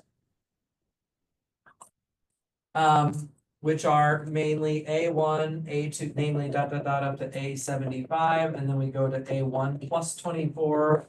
And dot all the way up to A sub 75 plus 24. In the interval, so we have all of those numbers in the interval from 1, 2, 3, and so on up to 149. Okay, and these become the boxes, and these are the objects. We have 150 objects going into 149 boxes. So by the Pigeonhole principle, which you can abbreviate as EP, Pigeonhole principle, 2 of the numbers are the same. At least 2, but we'll just say 2. And none of the first 75 numbers are the same because these are all strict. Be careful on that. I saw at some point, I saw somebody do a chain of, somebody wrote their chain like this. And that, of course, ends up losing points because you wouldn't be able to say that one of these numbers equals one of these numbers if some of these could have been the same. So it's very important that these are strict inequalities. But 2 of the numbers are the same. Let's just say A sub I is equal to A sub j plus 24. Something from the first list has to equal something from the second list. This would be for some I strictly greater than j. Has to be, because A sub I is obviously more than A sub j, and these are an increasing sequence of numbers here, right? Okay, so thus, A sub I minus A sub j is equal to 24. So there exist 24 matches during the hours of A sub j plus 1 and dot up to A sub I during that time frame. Yeah, Why is it exactly that I is greater than J? sorry, 1 second. During the That should be hours, J, this right? this should have just said J J plus 1 up to I. Sorry? Why was it that I is greater than J? Particularly, because I'm thinking because I is in the first 20 or first 75, right? And then J plus or J plus 24 is in the second set of. This isn't a sub j plus 24, this is a sub j Yeah. with a plus- 24 on the end of it. Yeah. So this number is actually from this list, and then we're adding 24 to it, which puts it in this list. Oh, yeah. But it's really from the original list, and then because a sub I is a larger number than a sub j, right, it has to be further to the right, so a sub j is somewhere here and a sub I is somewhere here. Makes sense, thank you. Wait, why don't we have ours J plus one all the way up to I? Because a sub j matches during the first j hours. Up through and including Right, the jth hour, so that has been taken out by this subtraction, you're starting with the next hour after the jth hour, which would be the j plus first hour. Yeah, that's right. Oh, okay. This all looking familiar? I know it's been a long time since we did one of these, but you know, they all work kind of the same way. And that,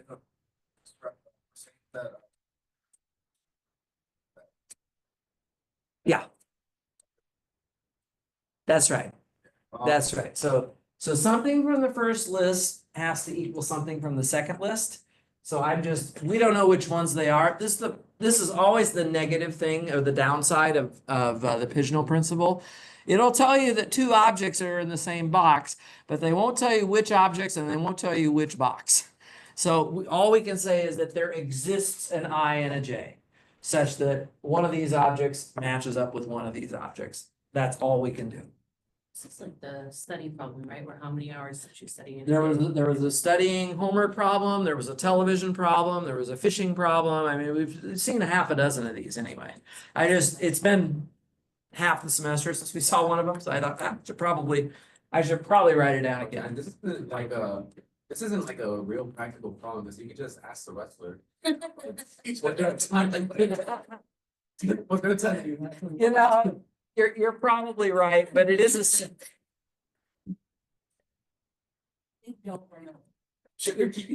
No, they are not. There- Somebody is, but they it's a are- sophisticated application of the Pigeonhole principle. That's what I like about it.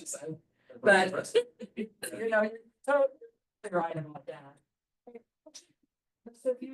When the Pigeonhole principle really does get used in real situations, it's often pretty tricky. Like it will be a very subtle situation. And so I have obviously shown you a few examples of having like the parking tickets Yeah. or the the acquaintances at a party kind of thing. But the thing is that it is hard to create good questions for an exam that use the Pigeonhole principle, because it's sort of you either get it or you don't, and a lot of times it's kind of tricky and subtle how to set the thing up. I mean, the statement of the Pigeonhole principle is very easy, but how to apply it, how to choose the objects, how to choose the boxes isn't always that easy. So it might not be a bad idea to go back and review your homework from that particular section, especially because it was so long ago. But also, one of the reasons that I do tend to gravitate to something like this is that at least here, this fits into a rubric of a sort of a style of problem of an application. And I would say that if you've never seen this before, you'd probably call this pretty tricky too. Right? But we've done it enough times now where at least this doesn't feel like it's just totally, out of left field or whatever. So. Okay, let's, I'm getting most of the underlined ones done. Let's do number 8 on the handout there. I'm jumping all over the place. Once I'm done with the ones that aren't underlined, I'll do more of the underlined ones. Okay, so here's number 8, the math department. It's always gotta be this department. I gotta pick on our department. Has 6 committees. Oh, I wish. More like 20 committees. That it has 6 committees. So here's the question: how many different how many different meeting times these committees are gonna meet? How many different meeting times must be scheduled? How many different meeting times must be scheduled to ensure that no faculty member, how many different meeting times must be scheduled to ensure that no faculty member is double booked? And I'm going to write down what these committees are here. So I picked some professors, of course. Of course, I have to be one of them. Yes. So I'm gonna just use these letters to abbreviate. So we have Annan, we have Lyons, we have Suchava. Who else do I have? I have three. Yeah, I have Glesser, that will be G. And Rathman. Do I have him on here? No, he's not on any of these committees. We didn't like him. Yeah, there's only 5. There's only 5 faculty, but there's 6 committees. There's 6 committees. So now I'm gonna write down what the committees are. So then, So the first committee is going to be Annan, Lyons, and Suchava. So I'm just abbreviating with the letters of these people. The second committee is going to be Suchava, Rathman, and Glesser.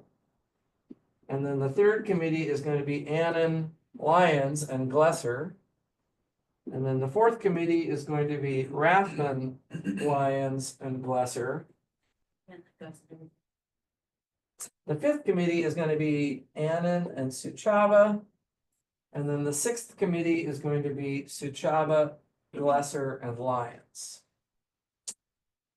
Okay, so there you have it. And what we would like to do is make as few meeting times as possible. Like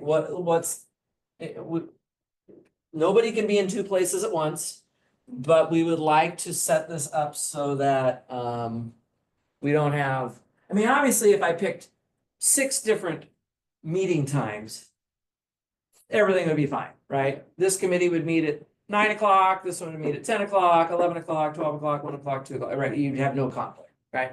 But let's say we want to use as few slots, let's say we're trying to, it's a Friday before the holiday, we want to get everybody out as early in the day as we can. So the question would be like, could we plan these in a smart way? Like, for example, it looks to me like committees 4 and 5 could probably meet at the same time, right? Because these people are nobody in common between those people. Okay, so I'm curious if anybody has any thoughts about what this might be related to. I feel like this isn't at all the right way to do it, but I'm thinking about like what you just did with C4 and C5, like if you put them together to make a multi-set or something, and you just have one of each, then that would indicate that those 2 could be meeting at the same time. I mean, it would certainly mean that it's an optimal thing to do. Put those committees at the exact same time. So, you know, you could almost say, yeah, let's just do that at 9 o'clock, have these 2 committees go, and then we're done. And then we look at the rest of the people for the rest, we still have to look at the rest of the committees for the rest of the time slots. That's kind of a hand wavy approach. I'm wondering if there's anything more systematic with the material. can we do this by forbidden positions? I don't think we can because. I think, yeah, that's, Square, like, no squares. it's like 6 out of 5, I think that's a little. It's not a square size picture. So, And actually, that is the thought that a lot of people would have with this is, oh, this looks like we're gonna make a grid and cross off certain positions or whatever, but I actually think that it's not a forbidden positions problem. Okay, I might be going, this might be out of the wind, but can we construct a graph of this and then get like the span tree or something like that? What about a graph of this thing? I like that idea. I didn't draw the graph in my solution. Yeah, let's see about a graph. What if I did committee 1, committee 2? I'm just gonna kind of lay them out in a circle here. Let's try to draw a graph of these 6 committees. Each one is like a vertex, maybe. So like this, okay? So those are the vertices of the committees. So when would we put an edge between committees? When No. Well, we don't know what the times are yet. if- The if question is, it's how many common. time slots do we need? What we have are the names of the people that are on the committees. So if you have a person in common, you put a line, an edge between them. Okay, so like committees 1 and 2, Suchava is on both, Yeah. so we could draw a line between them. Now, what that's supposed to mean is that these 2 committees cannot meet at the same time, okay? So where else do we need to have lines? 1 and 3, it's gonna be a lot of edges, right? Yeah. 1 and 4 have a common person, right? 1 and 5 have a common person. And even 1 and 6. So committee 1 needs to have its own time slot. It can't conflict with any of the others. Now let's look at 2 and 3. Those also have a common person. 2 and 4 has a common person. 2 and 5 has a common person. And even 2 and 6 has a common person. Wow, okay. So lots of edges going on. C3 and C4, yep, they have a common person. I'm just going systematically through the whole graph. C3 and 5 have a common person, and 3 and 6 have a common person. Okay, then we have 4 and 5, Have no common. no common people there, right? But 4 and 6 do. And even 5 and 6 do. Actually, I think we just drew every single edge except for the one from 4 to 5. So this is almost a complete graph, right? But what concept about graph theory are we going to apply here? So the, It's not about crossing numbers. no, looking for the complement. Right. We don't need to do that. That's for isomorphisms. thinking of just removing it. Cause then like you'll be able to have like just. What if I told you that this question is actually asking you for the chromatic number of this graph? Yes, you have to remember. 2 vertices connected by an edge must be different colors. That's the definition of a coloring. And the colors are like the times. So 9 AM might be blue, right? And then 10 AM might be red, so we make that one red. And then maybe at 11 o'clock, we do green, and maybe we have both of these are green because we can put those at the same time. Yeah. She's getting out her colors. She's ready. me for colors. The question is, thank you. What's the fewest number of colors we can get away with? So this one would be pink, right? And then this one would be orange, right? So that would be it. And so the chromatic number of this graph, this is maybe, I should make a better example where there's not quite a complete graph. This is almost a complete graph. Right. We all know that, in fact, you did it for homework, didn't you? I asked you, what would be the chromatic number of the complete graph with one edge removed? And the answer is just n minus 1, Yeah. right? So normally the chromatic number of k is just n. But here I've deleted just one edge from it, so if we call this graph G, the chromatic number here is 1 less than 6, which is 5. So you would need 5 different time slots represented by the 5 colors in order to make this work. Is this really how we were supposed to do it? Yeah, Okay. this is a chromatic number problem, and if you need another example of it, you can do the one that's already. So I just did number 8, but number 6 is another example of that same type. That's crazy, cause I was thinking like including exclusion.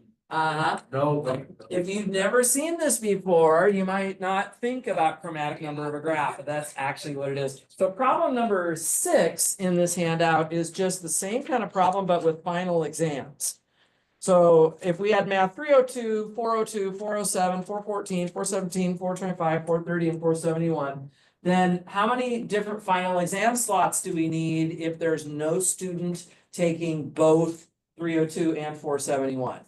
Meaning you could schedule those at the same time. There's no common student for 402 and 471. And then there's no common student from 414 and 417. And then I said, blah, blah, blah, I make a whole long list, and then I eventually say, but there are common students in every other pair of courses. So again, you would set up a graph with the different courses, and you would draw a line segment if there was a common student taking both classes at the same time. So if you want to practice another one, and I am going to send you video of the underlined problems, that's exactly the same kind of question as this one. Is that how they would do it with like a computer program Sure. here at school? Absolutely. Yeah, that's absolutely how you do it. You're basically finding the chromatic number of a graph. Okay. But this is reminiscent of, like, when I first read this question, I'm thinking forbidden positions. Yeah. Right? But then it turns out to be chromatic numbers. It's really, really kind of weird. Now, if the question, so I do have a problem on here about 5 professors staffing the entrance to the building. And we want to have somebody stationed at the staff desk every hour of the day, and Dr. Annan is not available until 11. And Dr. Rathman is only available from 2 to 4, or whatever, right? That is a problem that you could draw both the professors and the time slots and start putting X's in the places that are not possible. And that is forbidden positions. So they're back to back in this review packet. And one of them is solved with forbidden positions, and one of them is solved with chromatic number. And it's like, whoa, they seem like such different topics. But yeah, that's kind of interesting. Okay, yeah, Fernando? Question is this one. There was a problem with one of the final like practice ones that we talked, basically it's trying to tell you to like consider whether a graph is planar or not. Uh-huh. They use Kuratowski's theorem to like disprove it. Mm-hmm. But what they do is they construct it back, they construct by K33. Yeah. Via subdivisions. Yes. That was a little weird for me, and I don't know, I mean, if we. You're talking about from the review packet? No, it was from, well, there might be one in the review. Okay. It was a practice fine. For my stuff? Yeah, the reason I bring it up is because we can discuss it later in commentary, but that's better, Okay. but I was like. See the subdivision. Oh, I think I know what you're talking about. Okay, I actually do have a problem on my list here. So let me sort of take a stock of where we're at with this review, because I've only got about 40 minutes to go. All of the ones that are underlined, I have video for already that I'm going to send to you guys. The ones I've circled are the problems I've done today during this session. And there's a few that are not done yet. Number 3 is actually, if you just watch that video about the Burnside theorem on the Rubik's Cube, it's basically what that one is. So you guys, so I should probably just be underlining this one too. It's just not in the review session, it's in the other video. Number 5, it's a little too number theory-ish. It's got inclusion, it's an inclusion exclusion problem, just has a lot of number theory in it. I don't think I'm gonna do it right now. 17 is a pretty easy one. I might come back and do it in a minute, but that's pretty well most of what's up there. So let's do, to address Fernando's concern, I'm going to do number 19 right now. Because that actually is, I think, exactly what you're talking about. It may even be the same problem. Yeah, and I can show you if you want to. Let me just do number 19. Okay. So number 19 from the review packet, I have 9 vertices here. So here's A. I'm going to kind of arrange them around a circle.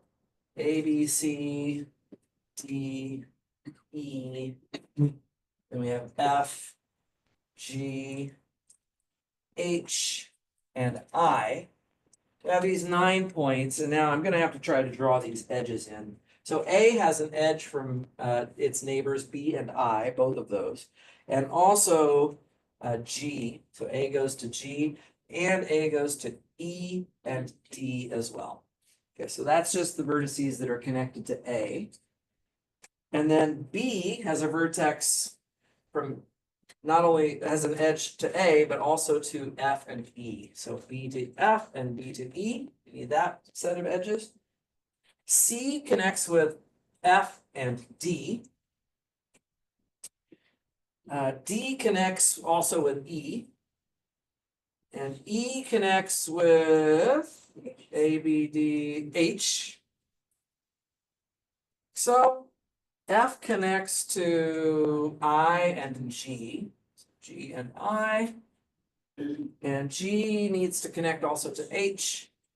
And H needs to connect to I. And that should be it. So that's the whole graph. And the question is this planar? So is G planar?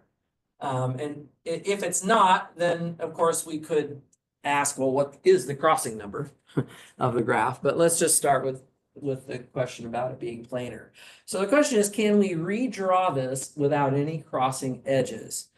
The best way in the world to convince me that it's planar is to just show me how you would redraw it. So if you can see that, or if you tinker around with it and you figure out what you could do, you're allowed to move the vertices around a little bit, but you have to keep all the edges that are here, trying to redraw the edges with no crossing edges. If you can succeed in doing that, then you're done. But that's a big risk to just spend your final exam like trying to redraw. You could spend a half hour getting nowhere with that, right? So I would not recommend just sort of blindly trying to redraw it. What might be something else we could start with? I can see there's a 4-cycle with GFAB, so you might use that quality that we know of or actually, no, that's if we have enough. If we don't have, well, do we have any 3 cycles first of all? Oh, yeah, AED, right? So then we. Oh, AED. Yeah, there's even a 3 cycle on the graph. So remember that if we know that if G is planar, that this implies that the inequality here, E less than or equal to 3n minus 6, this always holds. So at least we have this one.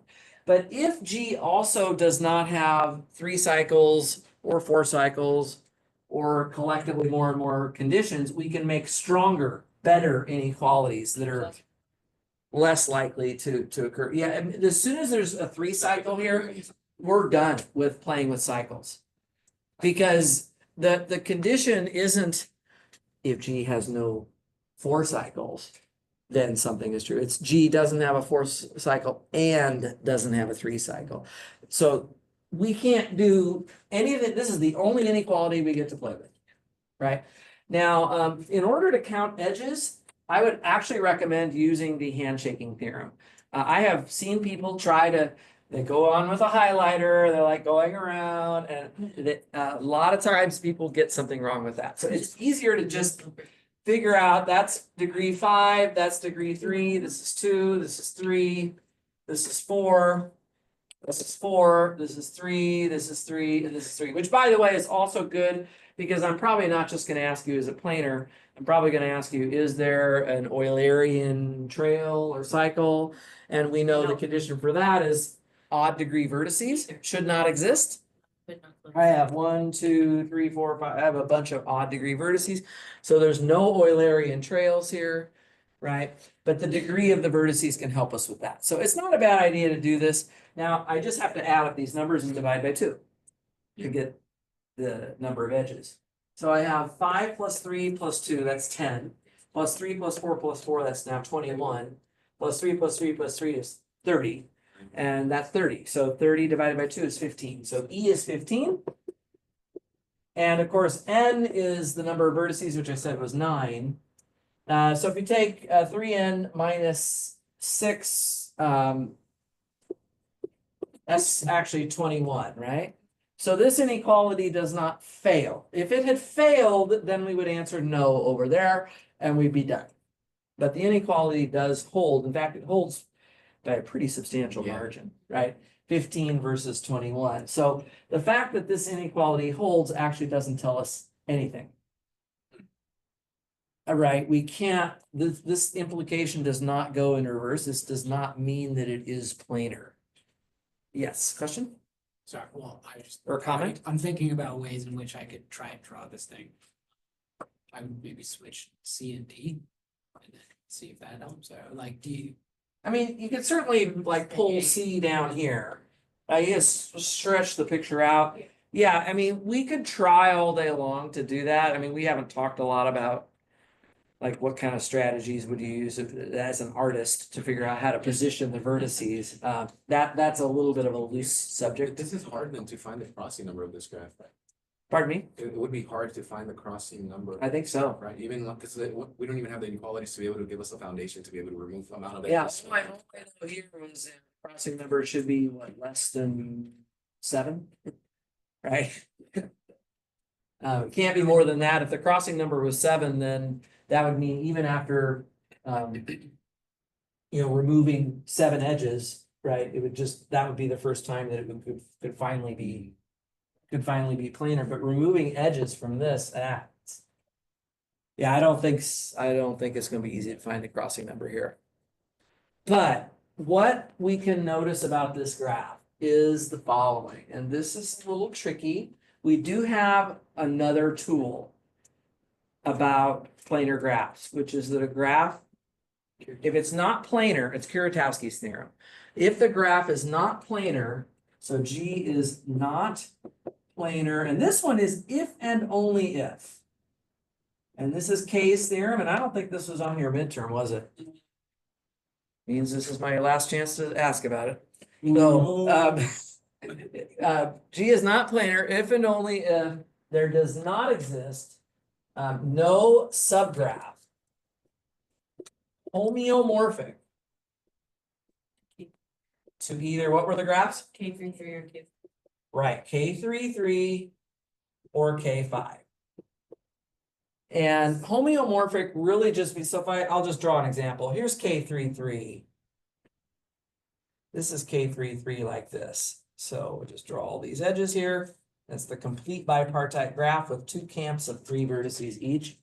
Homeomorphic just means, well, if you added some dots to the edges that are already here, then this graph is fundamentally, in terms of whether it's planar or not, adding little dots on the edges doesn't really affect that, right? I mean, it's not going to matter. So this graph is not K33 anymore. Because I see, there's lots of vertices of degree 2 now. Right, so this is not K33, but it's homeomorphic to K33, right? It's essentially just means you added dots along the edges, okay?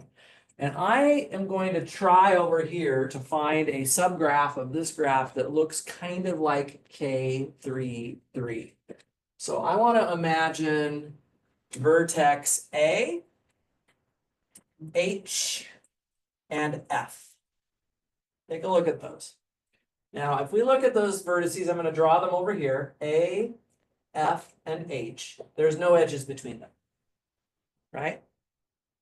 Oh, I see. Are there any vertices that are connected to all 3 of those? E. G, so I'm going to put G here. Notice on this graph, G is connected to H, it is connected to F, and it is connected to A. Okay. And I, right? So let's put I here. I is connected also to A, to H, and to F, right? So we're getting there. And then the third one would be E. Okay, now here's the thing. E is connected to H. It is connected to A, but is it connected to F? It's not directly connected to F. So I would not, I don't want to draw that edge quite yet. Does everybody see what I'm talking about here? If there was an edge between E and F, then I would already be able to say there is a subgraph of K33, and that means G would not be planar. Right, I don't have this edge directly from E to F, but I can get from E to F if I consider the edges D, C, and if I consider the edges from E to D, D to C, and C to F. So what I'm going to do here, guys, is I'm going to draw this edge with the vertex D and then C like that, right?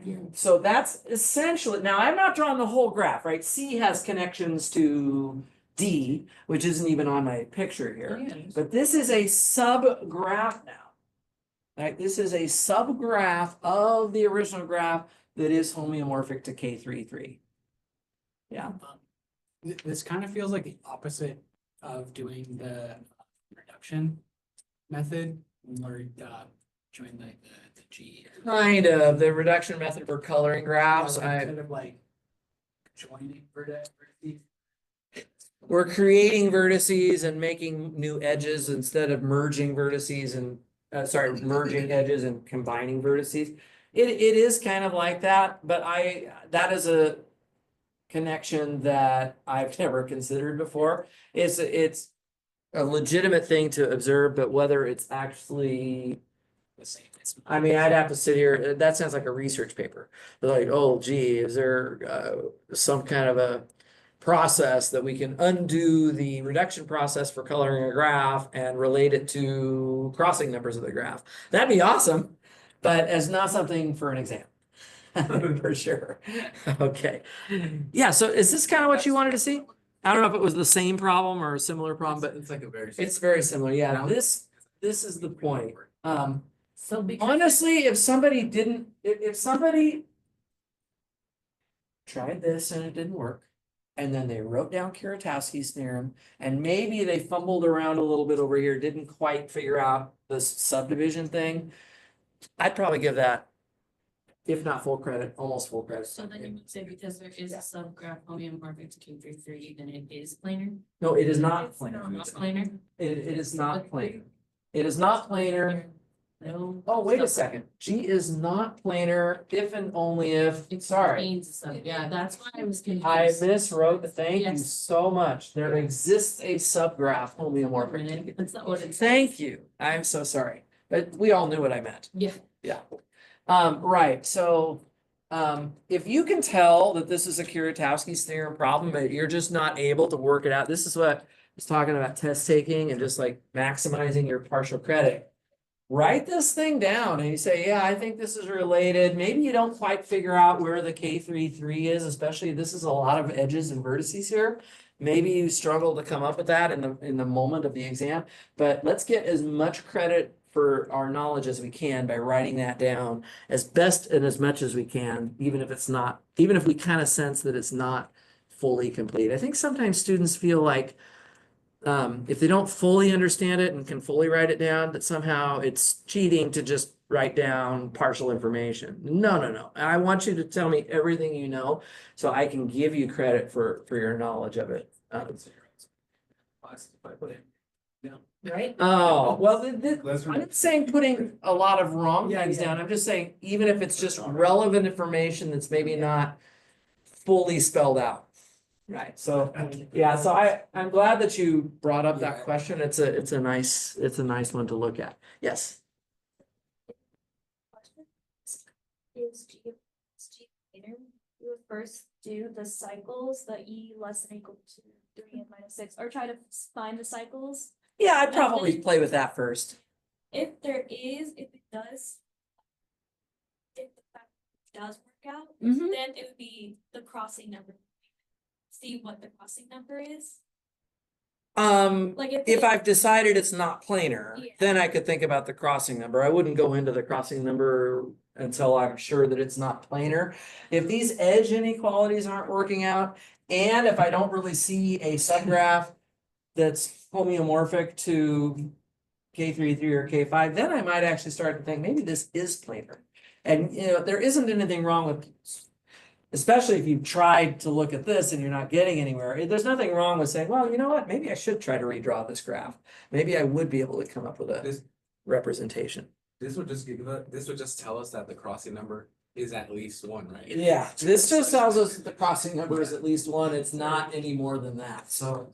Yeah, I mean, I think the ones that you've seen on the second midterm and on the lecture and in the homework, those are at about the right level. Yeah. But these can become very difficult problems, right? Yeah. And so you have to trust that, I mean, I'm not in a timed exam gonna be trying to come up with Those 16 Hardest ex- necklaces. 16 bead necklaces. No, I was gonna do 32. Just teasing. We did, Eduardo, we did number, it's might have to do number 10. Have fun with that one. We did it earlier. Grader. Okay, let's do number, so for the 20 minutes I have left, I'm gonna start doing some of the ones that are underlined, which means that I already have some video for those. In case that you wanna look at it from an old video, but I'm gonna just do a few more of these so that I have little bit of time, trying to hit different topics. So I'm gonna give you another graph. This graph has two circles, one inside of another. And on the each circle, there is going to be a vertex kind of at the 4 different compass directions, north, south, east, and west for both of these. I'll go ahead and draw these in. But we're going to actually have a couple more vertices, one in the southwest corner and one in the northeast corner. And then we're also going to have in the inside circle, there's a vertex in the northwest corner and the southeast corner and one directly in the middle. So that's the picture so far. I'm going to add a few more edges here. That edge, that's 2 edges actually going diagonally through the center. I'm going to make connecting edges from the outer circle to the inner circle on the 4 compass directions like that. And that is my graph. And let's label the vertices here. The 4 compass points on the outer circle will be A, B, C, and D. And then the 4 compass points on the inner circle will be E, F, G. Oh, that's not the way I drew it. No. That's okay. That's okay. I don't know why I did it like this. So this is G and then this is H. And then this is on the inside circle. I just went all the way around. And then K. And then M. And then M and N are the 2 outer ones. So it's kind of not very logical labeling, but that's okay. And I want to ask 4 questions here. First, I want to ask, is there an Eulerian trail? No. You guys are answering before I even write it down. Can't go that fast.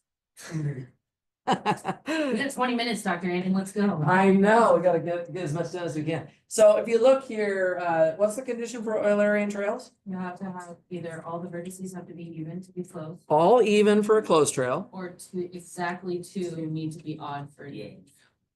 or exactly too odd for an open trail. And would you guys all be able to construct one? Yeah, If it was. Actually, the only mistake that happened on the second midterm, a lot of people wrote yes, there's no Eulerian trail, but I did say in the instructions to construct it, and then there was a handful of people that just didn't even write it out, so.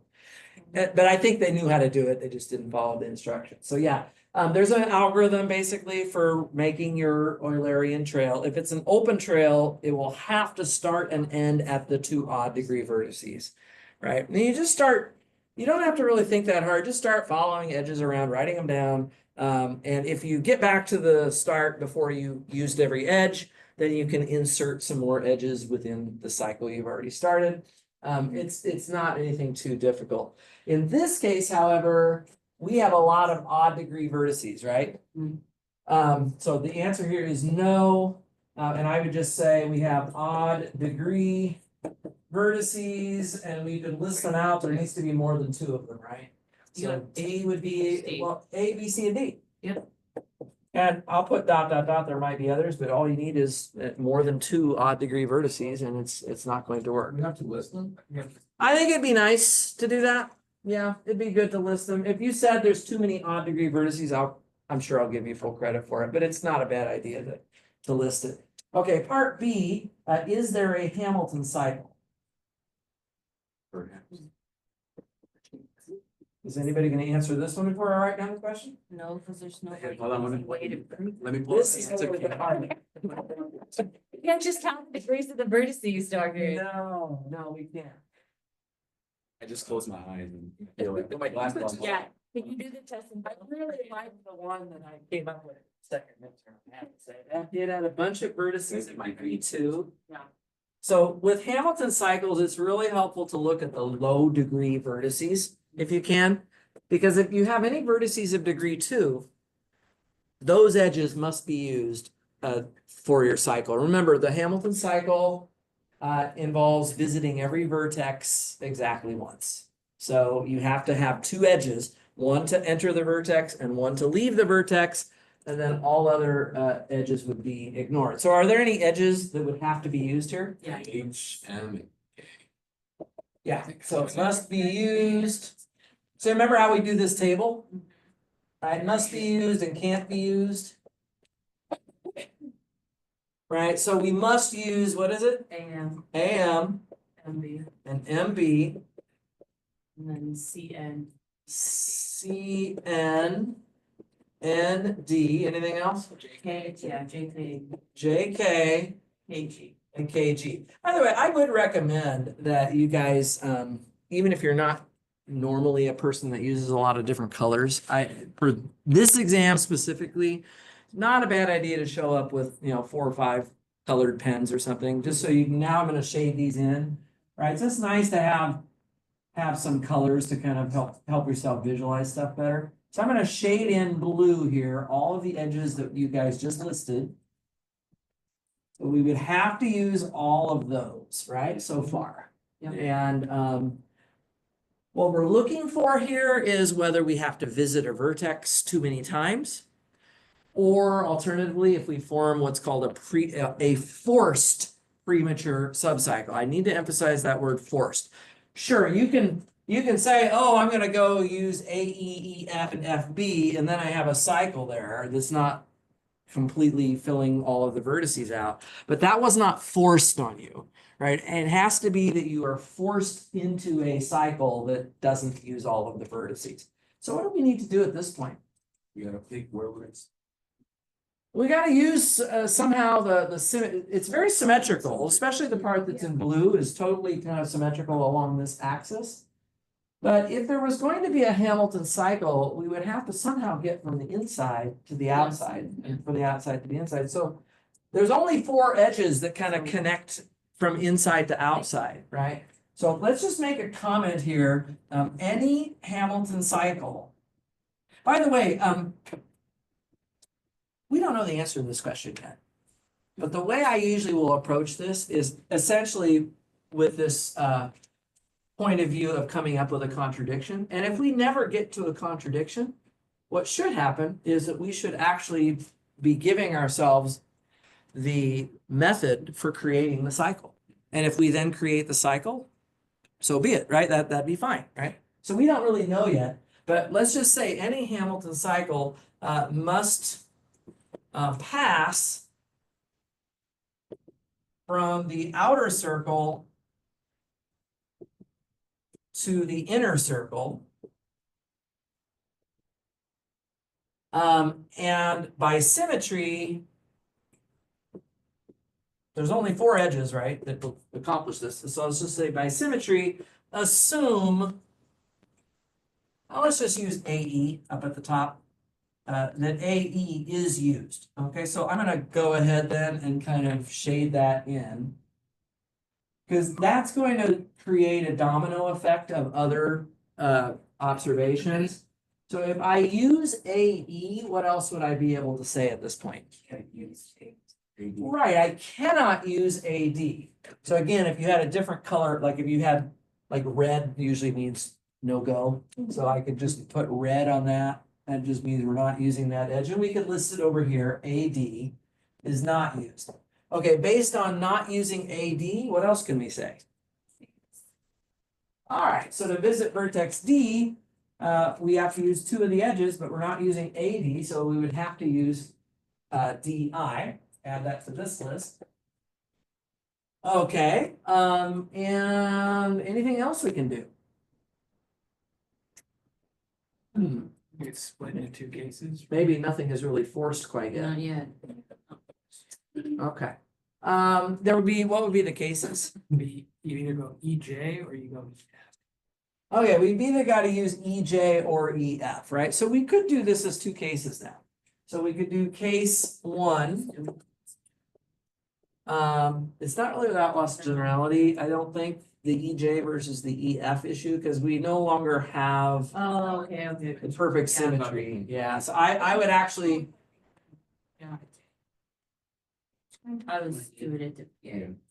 I, H, or It's similar, like choosing Similar, between yeah. EJ and EF is similar to choosing between IJ and I. Yeah, and either way, it seems like we need to do a couple of cases here. You got So case one, EJ is used.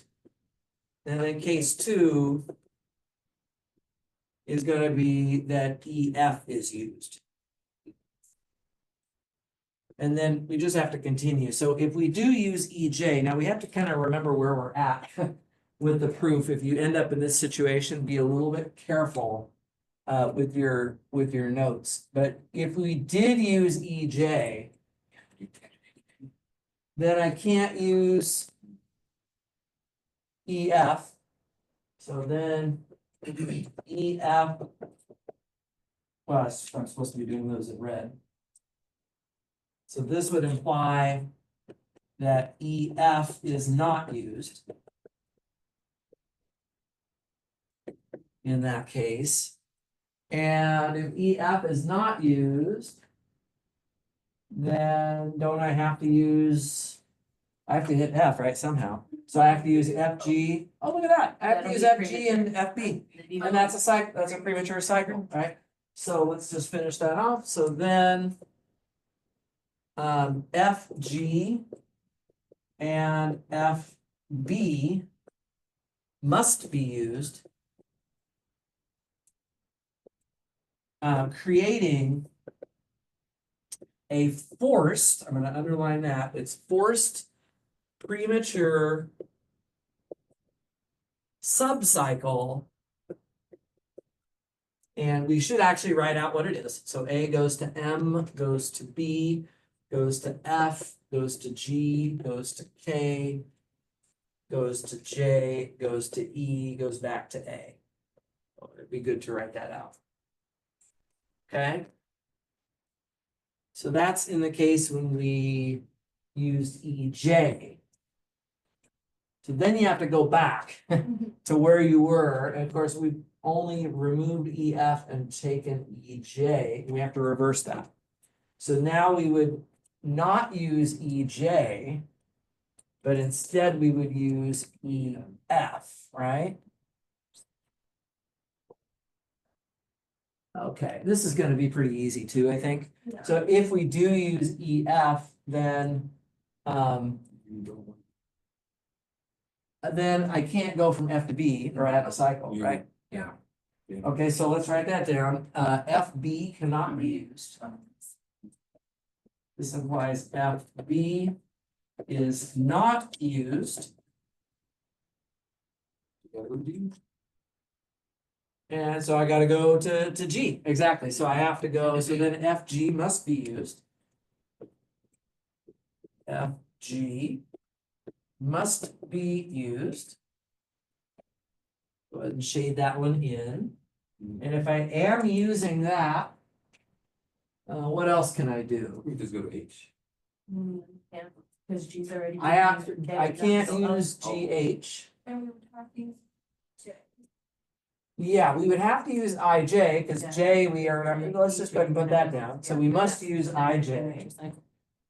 The only way to get to H. IJ must be used, looks like we're getting to a contradiction pretty quickly here. So if IJ must be used, then we can't use IH, but we also can't use GH. Right? H. So we have a problem with H. It's not a premature cycle this time. This time it's just that we don't have enough edges to visit H. Right, so let's write this down. IH and what was the other one? GH. That's your right. IH and GH cannot be used. Sorry, my red is a little hard to see here. But IH and GH cannot be used, thus we have no way to visit H. Okay, and so in this is also a contradiction. So both cases are a contradiction. Both cases lead us to saying, no, there's not going to be a Hamilton cycle. This is about the right difficulty. It's not too hard, but it's also not trivial. You actually have to be a little bit focused on it, as you're writing these out, but I kind of like that one because it's kind of got the right amount of, pizzazz to it to get the, argument to work out. Okay, let's see. Okay, so so I didn't do a forbidden positions problem. Is that okay? Yeah, that's fine. You know how to do the R1, the R2, the R3. Again, if you were to mess one of those numbers up, I think I mentioned this before. Yeah. If you were to get one of those numbers wrong, but you have you know that it's forbidden positions, you know the formula, you get most of the R's right, and you screw something up. Because even in the group work, I remember I was screwed up on one of them. Don't let that ruin your day, okay? It's not gonna make or break your exam. So that's what number 7 was about. Number 6 is very similar to number 8. I don't think I want to do that one. What about 11, 12, and 13? Oh, the combinatorial proofs. We didn't do one of those. I've got 5 minutes. Can I do one? Let's do number 11. And then you can also look at 12. They're both kind of similar. But let's just do 11 for now, and then, sorry, I would go for like 3 more hours, but I have to do another review at 4 o'clock, so. Yeah, let's continue. You wanna continue? Yeah, You wanna stay here all day? sure, why not? I'll be doing eigenvalues and eigenvectors and, No. Oh, yeah, I'll Just be leave doing them out. yeah. I'll just I'll forget do that. those other guys. Sit with the important You don't people. stay in the- That's not. You don't stay in the basement and stuff. Prove with a combinatorial proof. So this was on the first exam, and I definitely gave you guys quite a few examples of this. So this would be I would be surprised if you don't see one of these. I mean, you already have one of them, which is the Burnside theorem proof that we did last Thursday, but aside from that, we should be able to do these like in our sleep. So here's an example. 2n choose n is equal to n choose 0 squared plus n choose 1 squared plus n choose 2 squared and plus ... up through n choose n squared. Number 11.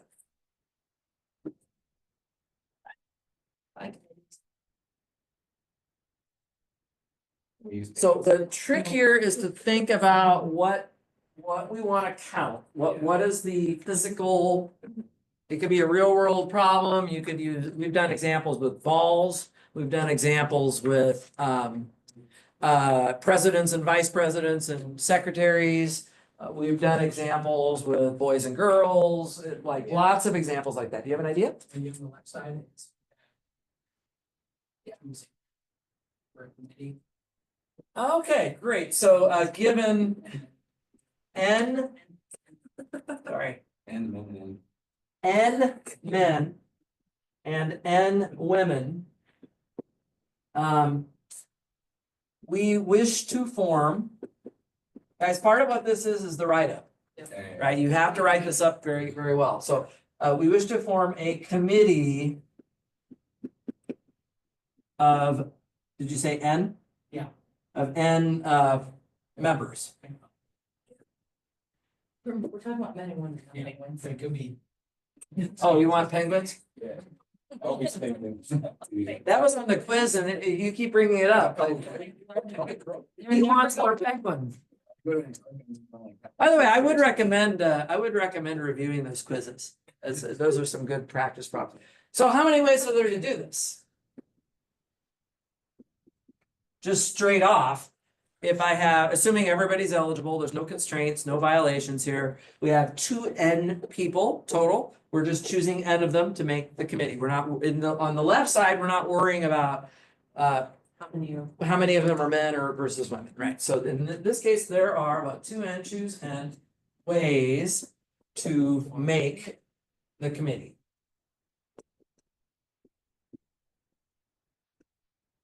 Okay, and sometimes you'll see me write, okay, left-hand side, right? You write out that part, that's fine.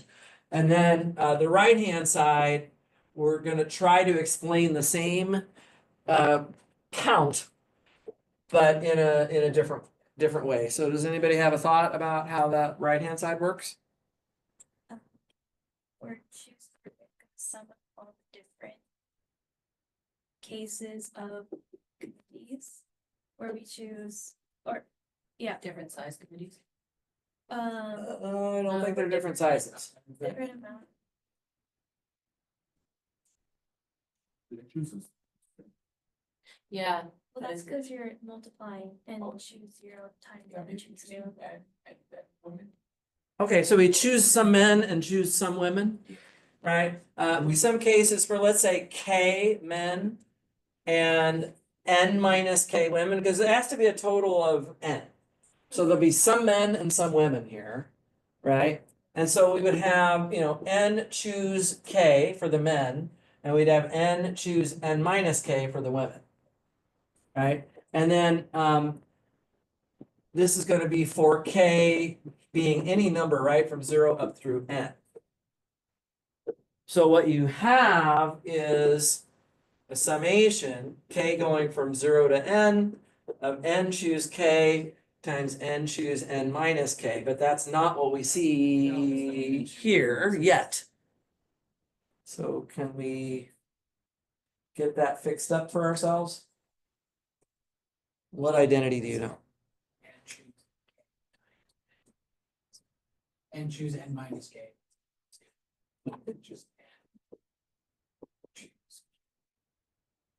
If you're choosing the players that are on the team, it's equivalent to choosing the ones that are not on the team, and by default, the others are on the team. So absolutely, this is an identity that you can plug in.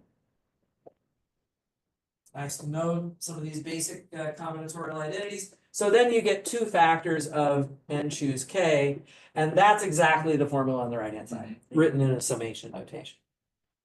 Okay, so yeah, that's how that works. Okay, this one's not particularly difficult, but just to remind you what these look like, I would recommend between now and Tuesday looking at 3 or 4 of those. Go back to your midterm, go back to the sample problems. Probably on the sample finals, you're going to see an example or 2 of it as well. But that's another topic that we covered. So we've done pretty thorough today. I mean, I've done Pigeonhole principle. We've done some arrangements of things. We did Burnside's theorem, a big version of Burnside's theorem. We did planar graphs. We did chromatic numbers. Within the person, We even did inclusion exclusion within Burnside. That was pretty sweet. That's problem 10 on the handout. I did a recurrence relation. I didn't do setting up a recurrence relation today. So that problem, like monominos, dominoes, and triominoes, being able to set those kind of problems up would be good to review. I'm sorry? We did it from a March. I didn't set one up today. Yeah. Yeah, I gave you an example of a recurrence relation, just asked you to solve it. So that was done, a fair bit of graph theory. I mean, there's always more we could do. Take a look at the rest of the problems that I really like number 20. I'm just gonna be honest about it. That's a nice one to look at. Let me just see if any of these are especially nice. Oh, the 16 is the setting up the recurrence relation. There you go. What else? Are any of these? Well, number one is stars and bars. We didn't do stars and bars today. So there's a stars and bars problem there. So if you go through some of the rest of these that we didn't circle up here, you're gonna find a lot more of the topics. I mean, I can't promise absolutely everything is perfectly represented here, but I've done my best to go through the 20 problems, or at least I've done about half of them. The other half are gonna be on those videos. I'm gonna send you guys a big email this afternoon with like a whole bunch of links to videos. And you guys can watch it or not, depending on how much time you have and what you feel like doing. But if you feel like there's still some gaps or you didn't see enough of every topic that you wanted to see, chances are on some of these other problems, you're gonna find it. I tried my best to really make this a thorough review packet, okay? And I'm gonna be around tonight. I'm gonna take a break right now for about an hour, and then I have another review session to do, but after I have dinner, I'll be back tonight, by 8 o'clock or so, and I'll hang around all evening. If anybody's a late night person here, feel free. All right, thank you so much. Sounds good.